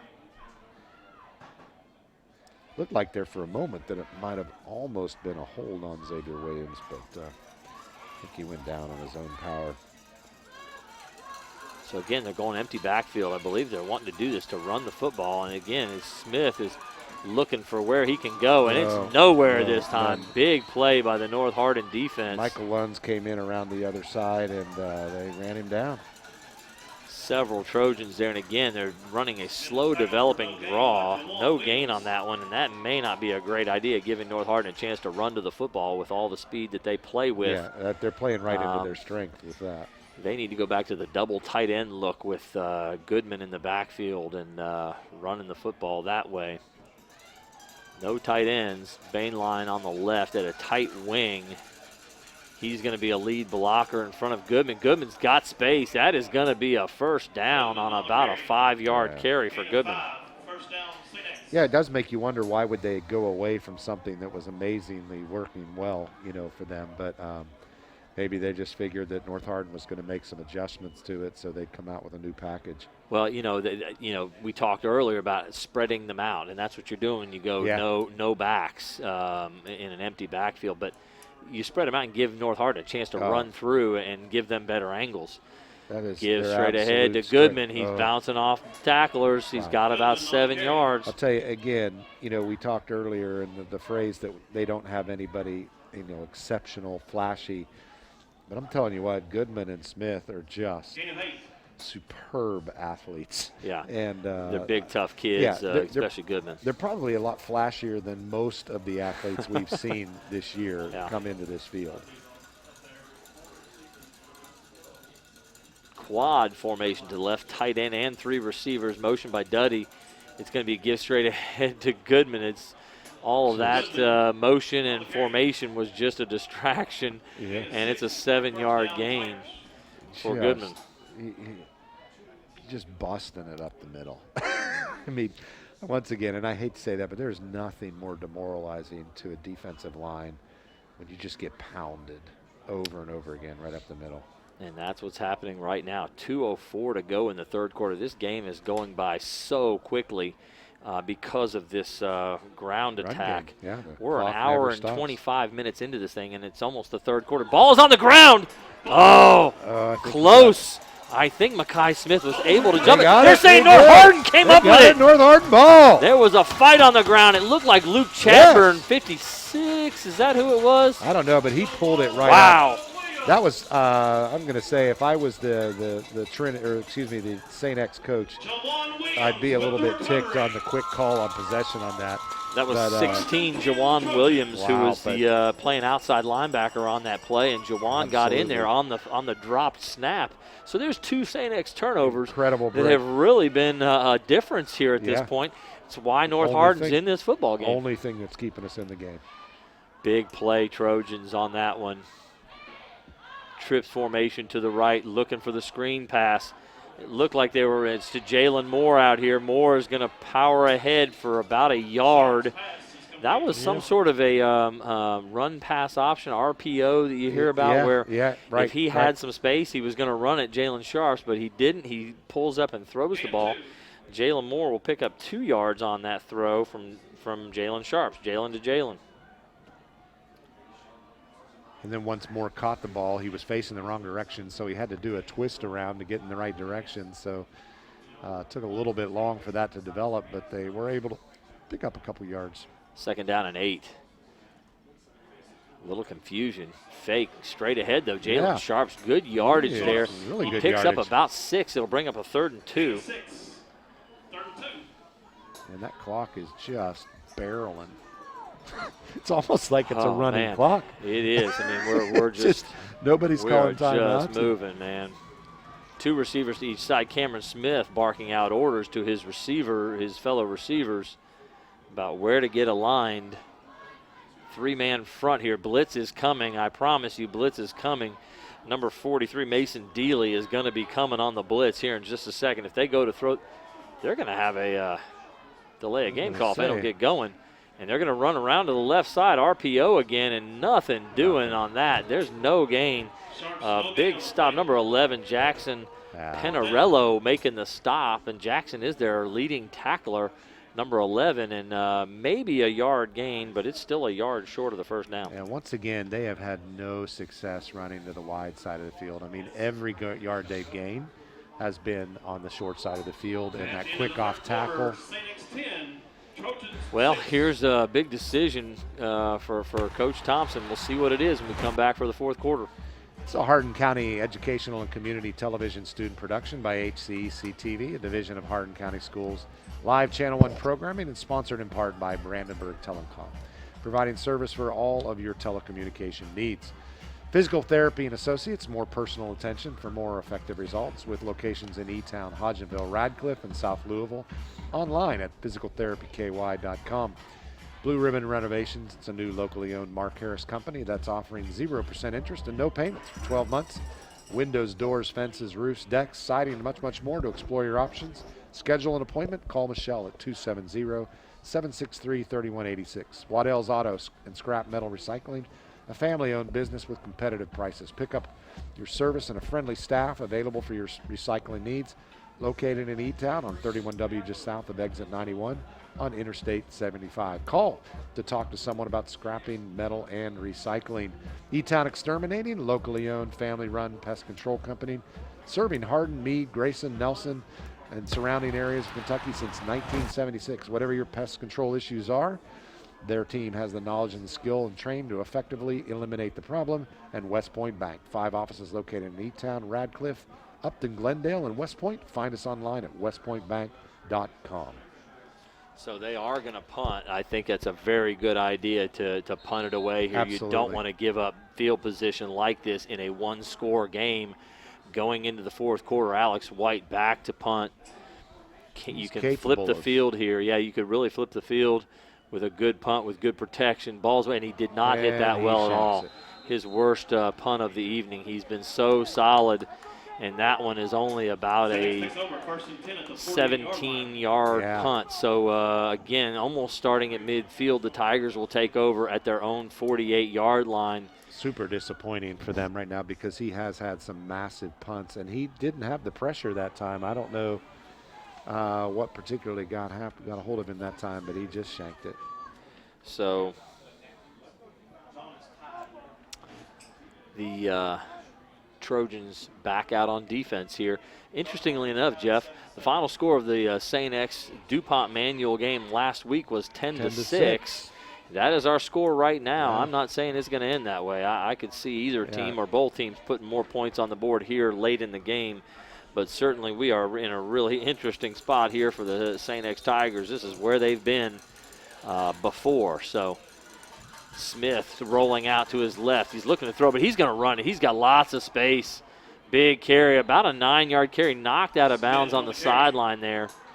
They're much more effective at running that wide side of the field because they've got some fast linemen who can get out there and pull and seal that end, and their backs to follow. And we just don't have that ability to do that. There's something going on over there. Well, there was a big hit right on the sideline. I do not think there was a penalty called. I think the contact was initiated inbounds, but, yeah, they went way out of bounds on a big hit over there. And so I'm not sure who all is involved and who all could possibly be hurt. But there are so many St. X players over there. They've got such a big number. Yeah, you can't tell what's going on over there. But there's an injury right now. And I'm going to go ahead and again, read our sponsors. We haven't had much chance to read these. We really haven't. To thank our sponsors because this thing moves so quickly. There haven't been really any timeouts. But let me thank our sponsors. It says this is an HCEC-TV student production division of Hardin County Schools. Special thanks to our live sports coverage sponsors, Brandenburg Telecom, Physical Therapy Associates, Waddell's Auto and Scrap Metal Recycling, Blue Ribbon Renovations, a Mark Harris Company, and E-Town Exterminating. Tune in weekly for all local HCEC-TV programs airing on Brandenburg Telecom and Comcast Cable's Channel 2 and Spectrum Channel 184. All HCEC-TV programs on the HCEC YouTube channel. Subscribe to the channel today to get your local community sports and events. We would also like to thank NFHS, the National Federation of High School Sports, and its support in providing live streaming service. Contact NFHS.com to subscribe today. Yeah, you can watch these broadcasts live streaming through NFHS. A really good idea, and we still have not got a number or an idea of who it is that's been involved over there in whatever so far I can only situation that has occurred. I can only see one North Hardin player that's down, and looks like they've got him up now, and he's limping over. It's not Michael Lundgren. I think it's Lovett. I think it's number 25, Jordan Lovett, who is going to have to come out of the game for a moment here. Honestly, yeah, I think that's who was injured. And again, there may be another St. X player over there as well. But I do see Makai Smith on the field. He is up and he is fine. But we have a 9-yard gain on that carry. The injured Trojan was Jordan Lovett by Makai Smith, and it'll bring up a 2nd and 1. It's interesting. Lovett's helmet looks like he's knocked a lot of the paint right off of it, and so that was always kind of a mark of badge of honor, right? Yeah, if you knock some paint off. Our helmets were white, so you looked for other colors. That's right.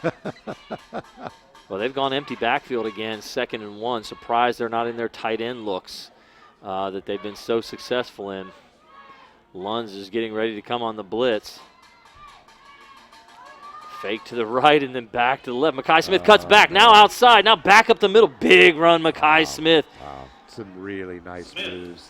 Just kept juking back and forth. And just when you thought he was going to break it out left, he cut back in. Picked up another 5 yards. Yeah, gain of 19 total. Mackay Smith now really starting to have his way here in the second half. It was all Goodman in the first half. Goodman had 72 yards in the first half to Smith's 39, but this second half, all Mackay Smith. Empty backfield again, 5 wide receivers. Not to throw the ball, that's for sure. Oh, wait a minute. He is going to throw it deep down the field. Opportunity, wow. No. He threw it deep down the left side to Michael Duddy, and good coverage deep. Yeah, he had 2 corner is down, whoever that is. On him.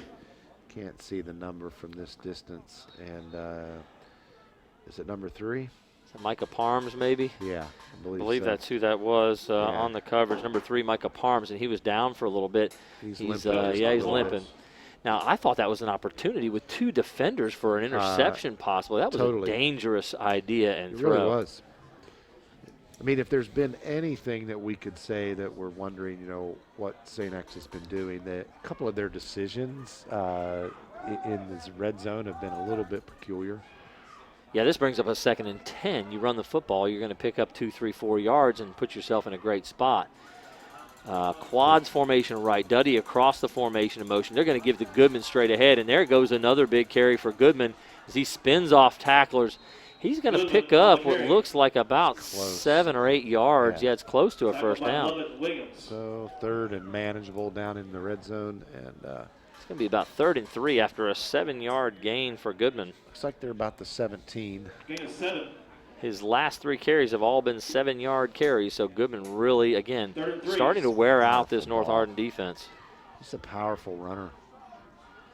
2nd and 3 from the Trojans' 17-yard line. He's athletic. He can spin off tackles and powerful. Looks good out there tonight. Trips formation to the left. Actually, quads again. The give is to Goodman straight ahead. Man, he looks tough. Barreling his way down inside the 5-yard line to the 4. Wow. There was no quit on that run. I mean, it doesn't matter whether you're a St. X or a Trojan fan. You have to respect that kind of running. I mean, he probably went another 15 yards to his right as he just kept spinning trying to get in the end zone. So that'll bring up a 1st and goal, Jeff, for the Tigers, and it looks like they're on about the 4-yard line here, maybe just inside the 4-yard line at the 3 after the 14-yard carry for Goodman down to the 3-yard line. So 2 wide receivers to each side. It's Goodman and Smith in the backfield, and you got to think they're going to be going straight ahead. Everybody knows powering straight ahead, and great defensive play. Tackled in the backfield, Xavier Williams. Xavier Williams was not fooled. Man, excellent read on that, Xavier. You came in. They faked it to Goodman, and he just kept it and cut back, and thankfully Williams did not get fooled by that one. So it was about a loss of only a yard. It looked like a loss of about 3 or 4 yards, but I guess he had moved Smith was quite a bit. Able to kind of move forward and fall forward at the end there. Only a loss of a yard. 2nd and goal from the 4-yard line. Again, a big spot here for this North Hardin defense. Need to hold St. X to a field goal here. And tight end formation to the right. Smith straight ahead, bouncing off tacklers. Touchdown, Tigers. Touchdown. Wow, it looked like North Hardin had that one defended, he really Jeff, did. and he bounced off of a couple tacklers and scored. 2nd and 3rd efforts, and they don't quit. There's no quit in these guys. Well, a little bit disappointing and frustrating. It's now 16-6 St. X, and again, as much as we're just calling a ball game, we're hometown homers, and a little disappointed right now to see how this is turning. Would love to have seen North Hardin pull it. It's not over yet. We've seen there's some things. I think he pulled that one. Pulled to the that right. left. Teggy again has had 2 wide right field goal attempts. One for field goal, 1 and an extra point here. So the score with 9:10 remaining in the ball game. So St. X Tigers 16, Trojans 6. You're 2 scores out, 9 minutes left, you know, and we've seen, you know, what's played into the hands of North Hardin tonight has been a couple of opportunities they've had with turnovers and, you know, with special, we've got the edge with turnovers and special teams. You know, that is one thing, and those can turn the tide. But right now, and we have shown a little bit of promise on a couple of our offensive drives. We just can't sustain it. We just can't keep it rolling, and that is what would have to happen to make this possible for the Trojans to stay in it and play next week. All right, yes, it's going to be a big series here. Honestly, you got to feel like down 2 scores with 9:10 to go. It's 4-down territory. Absolutely. For the Trojans everywhere at this point. Teggy will be kicking off here. Especially back with deep, the way Marcus Harris. Especially with the way they've been eating clock. You can't.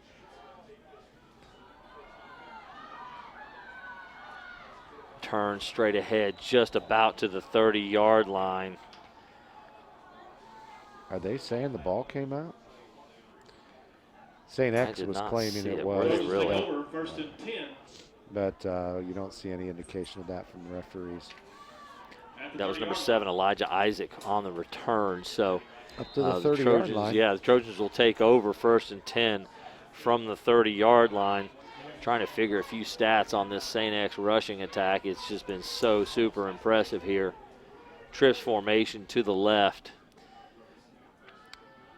Quick throw, just thrown into the dirt again. All the misses have been low. Attempt to throw a quick hitch to Marcus Harris, who was open for about a 5-yard gain. Yeah, and it's just every one of those times he's holding on to the ball a little bit too long. And it's when you try to throw it hard, you drive it into the dirt. And his timing on his arm motion is not on. Just needs to relax and slow down. Well, after the ball comes out, his arm is pointing to the ground. Yeah. So.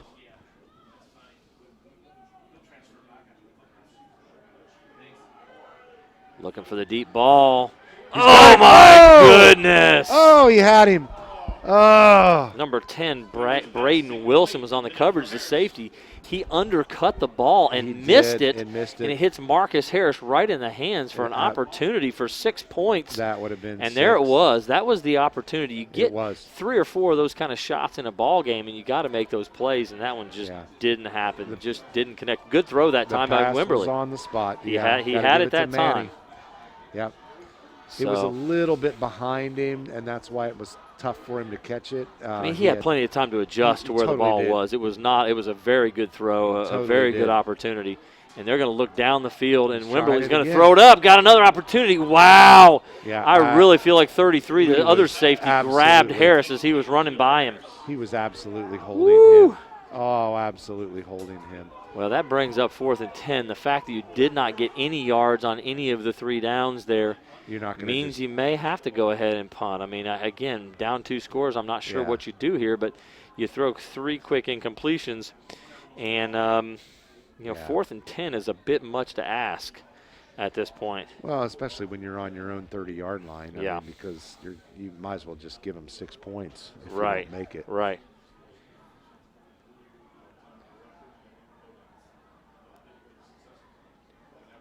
Alex White back to punt.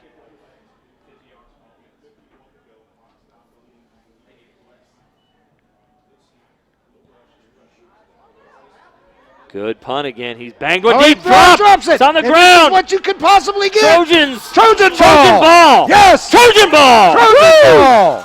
Another muff punt, and that's created by Alex White killing that ball. Absolutely. That was a bomb off of his foot. About a 50-yarder in the air, and number 6, who has been back deep ever since the previous drop by Makai Smith, just muffed the punt. That's Parker Guillaume, who could not come down with it. And big play for the Trojans. That was another reason Wimberly now coming out. Split out to the left. To the left, where we've got some sort of strange formation going here. Quick Dump throw. off to the front. Nice He's down throw. to I the think 10-yard line. Lunds down to the 10. It is Lunds. So trick play there where Wimberly was out to the left.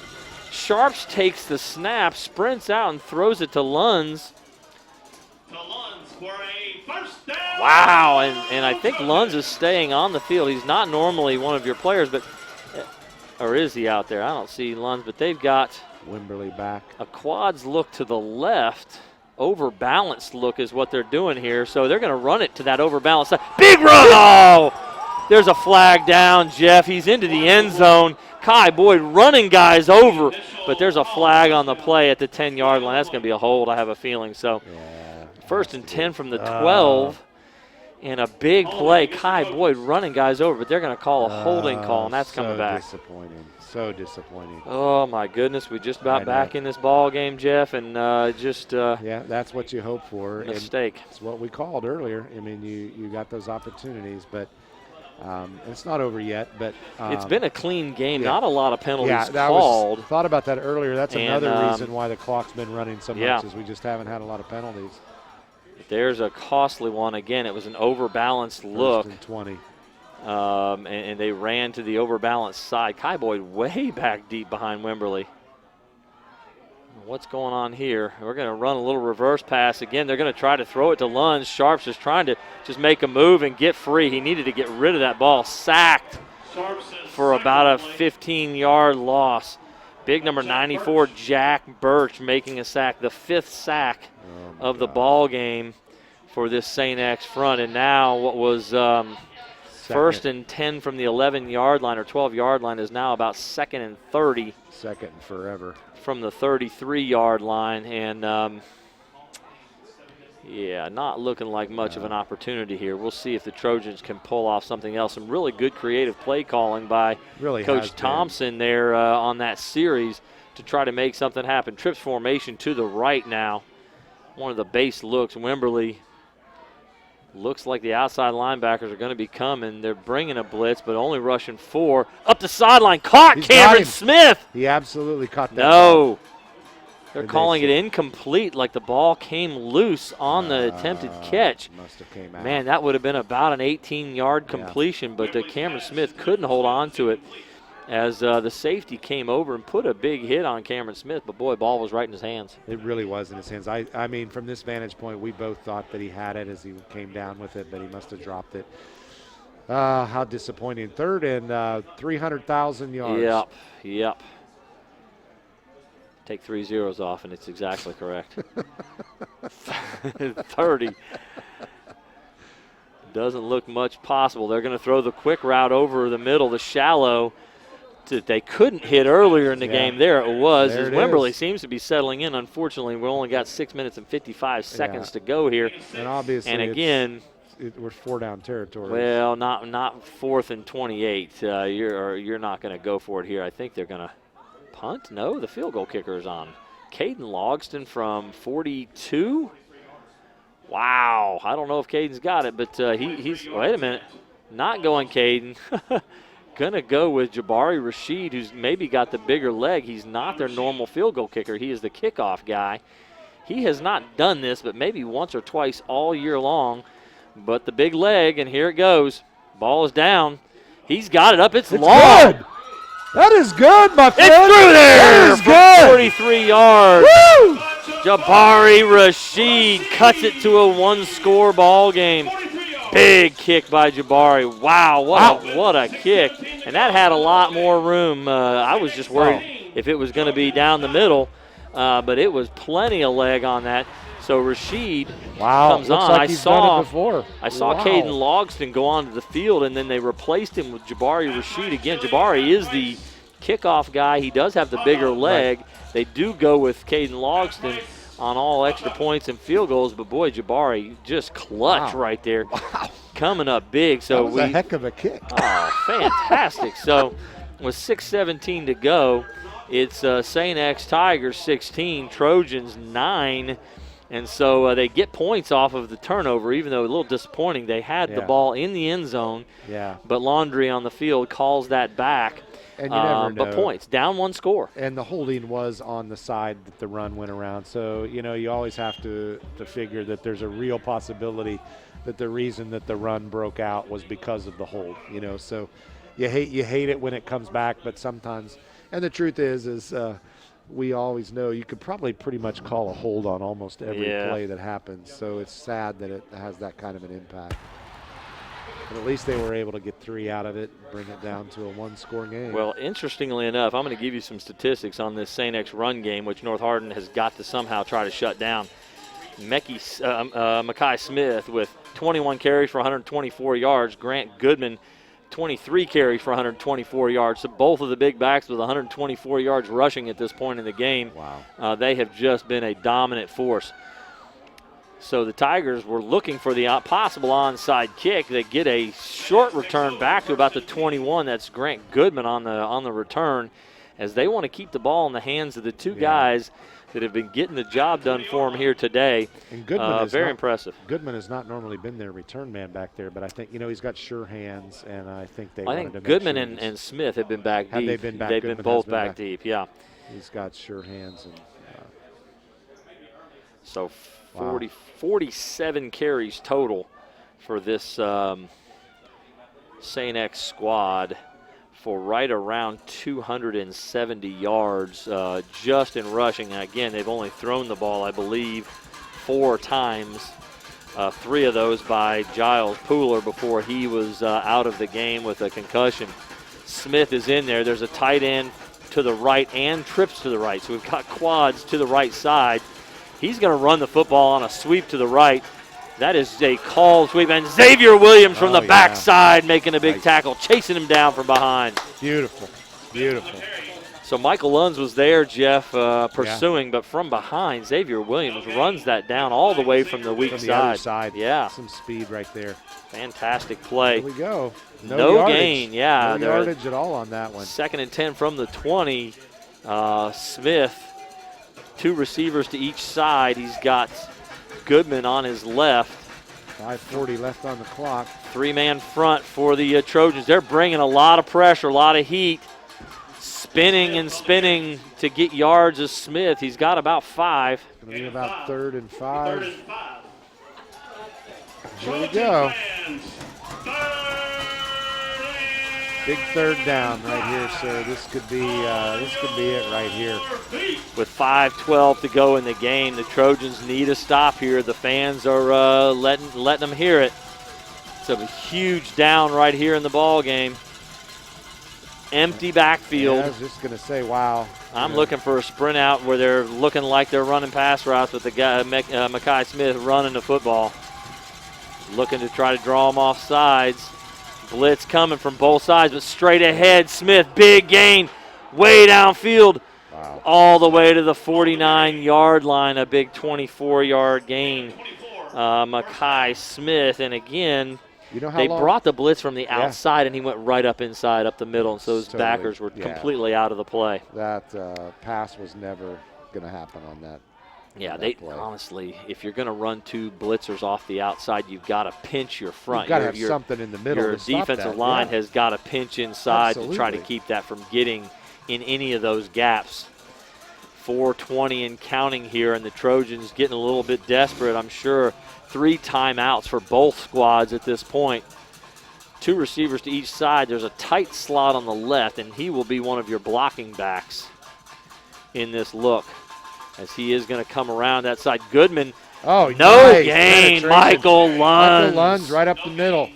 He didn't whiff on that one. Did not whiff. Big tackle coming downhill on the play. 0-yard gain for Goodman. And 2nd down and 10. 3:46 and counting again. The Trojans will have to start to consider, when are we going to use timeouts. St. X right now is just going to milk clock. They're just standing there waiting for a call. The coach is looked at the clock to see, when do we need to snap this thing? Where are we? And I'm sure they're going to be milking it for everything they've got right here. And they're not going to haven't thrown the football all game. They're definitely not going to throw it. And, boy, North Hardin's got everybody up on the line quickly in the backfield. Lunds, but he misses the play. Mackay Smith. Lunds was in the backfield, but tackled the wrong guy. Yeah, he tackled the back. Goodman, Mackay Smith pulls the ball out. Looks like he's got a first down, but they are they moving the chains? They are not moving the chains yet. They're still looking at it. Meanwhile, the clock is running. Meanwhile, the clock is running. They have called a first down here. You're supposed to stop the clock on a first down to move the chains and then wind it again, but about 8 seconds lost there, it looks like to me.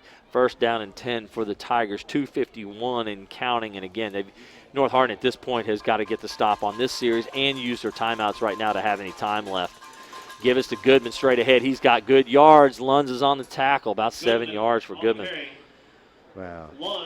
You know, in the playbook of how to end a game that's close and burn clock, this is the definition. This is how you do it, man. You're not kidding. Yeah. Smith up over 160 yards rushing now with a 10-yard gain and a 24-yard gain on this series alone here. And the clock just ticking away. The season for the Trojans seems to be ticking away with it. Second down and 3. And again, we're just going to run it down to the last second. Give to Goodman straight ahead. First down and more. About a 7-yard gain for Goodman. I don't know if the Trojans are going to see the ball again. And at this point now, you've got to start burning the timeouts. You've got 3 of them on the board, 147 and counting down. If you just let it go, you're not going to, definitely not going to ever see the football again here. He may be holding it for after. I don't know. But if you call it after first, second, and third down, then you're going to stop it 3 times in a row. You've got to get the stop on this series to even see the ball again. But you're going to be just under a minute when you're able to, take any snaps. So deep on the 27-yard line, almost in field goal range for Teague. They totally are. Smith around the left side after the fake. Tackle again by Lunds. Boy, Lunds is really stepping up here late in this game. He has been all over the place. Yeah, North Hardin finally does. They're going to have to. Yeah, they're starting to use them now. They're going to have to use those timeouts. A 5-yard gain for Smith there. You know, you feel bad about them not scoring a touchdown before, but the reality is, I mean, at least by getting at least 3 points, they cut into the lead. They were going to have to get 2 scores regardless. So, the only thing that the other option would have been, it would have given them a chance to win, and now they only have a chance to tie. But that is all precluded on a big stop. So as Jeff just said, let's reset the scene for you here. St. X Tigers 16, North Hardin Trojans 9. We've got 1:09 remaining here in the fourth quarter. It's second down and 6, according to the board. It looks more like second and 5 to me. But ball is on the Trojan 24-yard line. The Tigers with the ball. Trojans have 2 more timeouts. They can stop the clock 2 more times. A first down here for the Tigers basically means they can run the clock out. They are able to take a knee, and the game would be over on a first down here. So must stop situation here for the Trojan defense. Again, we are now in the 2 tight end set that they were so effective with in the first half. Give to Goodman straight downhill. Big tackle. Lunds again. Lunds comes through. Wow. Yeah, big shot. And, no gain. And North Hardin will call another timeout. So here we go. We're going to be down to a 3rd and 6. And if that's the case, then North Hardin will have just about a minute and possibly 1 timeout to be able to do something. This is an HCEC-TV student production, a division of the Hardin County School. Special thanks to our live sports coverage sponsors, Brandenburg Telecom, Physical Therapy Associates, Waddell's Auto and Scrap Metal Recycling, Blue Ribbon Renovations of Mark Harris Company, and E-Town Exterminating. Tune in weekly for all HCEC-TV programs air on Brandenburg Telecom and Comcast Cable's Channel 2 and Spectrum Channel 184. All HCEC-TV programs on the HCEC-TV YouTube channel. Subscribe to the channel today to get your local community sports and events. Special thanks to our HCEC TV crew. Thanks to Dale in the truck, Noah, and all the folks on the cameras. We're very thankful for our students and the work that they put in. All right, 3rd down and 5. and a huge spot here for the Trojans. They've got to get the stop right here. Take the ball out of St. X's hands. It's a give to Goodman. He's got a lot of space over the right side. He does a not big make it. hit. Nah, I think he not did make it. I think he's got it first. No, they're saying he's short. He's short a yard, maybe 2 yards, so a gain of 4. They made him turn sideways. It looked like he was going to pick up a first down there, but So he the turned clock- sideways. Goodman did. The clock is stopped, but they do not. Did North Hardin call their last time out? They did. They called their last time out. Okay, They'll haven't take taken that it. off the board in just a moment here. We would also like to thank NFHS, the National Federation of High School Sports, and its support in providing live streaming service. Contact nfhs.com to subscribe today. So last gasp Here it is. time here for the Trojans, and just want to see what this defense can offer up. Again, it's a 4th down and 2 situation, and Michael Lunds from his middle linebacker spot has had a fantastic 4th quarter. So why wouldn't you just come out and kick the field goal? Of course, it's not a sure thing at this. It's not a sure thing, and a block and a return could be devastating. And again, picking up a first down, game is over right here. So they're going to give this very effective running game a chance. Tight end left, trips left, so we've got 4 receivers to the left. They're going to be running it that direction. Smith ahead, cuts back, first down for the St. X Tigers. Well, he gets so the first big down, 4th and 2. That'll just about end it right there. Well, it's been a good season, sir, and we are so proud of North Hardin and what they've done so far this year. And it's been a great year considering everything that they've had up against them this year with the COVID and all the restrictions. And but are they measuring? No, they've already got the sticks moved and set up, and I'm not sure what's taking so long, and the clock is running. It's just everything is set, and St. X is just waiting for the clock to run down, and then they'll take a last snap, and the game will be over, or they're not even going to make them take a snap. Yes, they are. So timeout called then by St. X with 15.6 seconds to go. Again, Jeff, let me just kind of sum up a little bit as far as the season. I've got to agree with you. Very happy for North Hardin, the great season they've had. These senior football players here have been so super successful over their career. Again, over their last 24 games, they are 22-2. A pretty impressive resume. Only losses coming to Trinity here on their home field in the semifinals last year, and now here against St. X. A lot of people have lost to Trinity and or St. X over the years, and they've had their seasons ended in this sort of a fashion. And again, a good football game at 16-9 tonight. They've marked the end of a lot of hopefuls, and just to kind of put things in perspective as well. St. X they're just on a different level of football, and you gotta recognize what it is. So proud of North Hardin for the way they played this game and other games as well. But when you come up against a superior opponent, it happens, and it is what it is. But you never give up, and you keep fighting, and sure are proud of. They fought hard and had some opportunities, and again looked pretty good in the process. Again.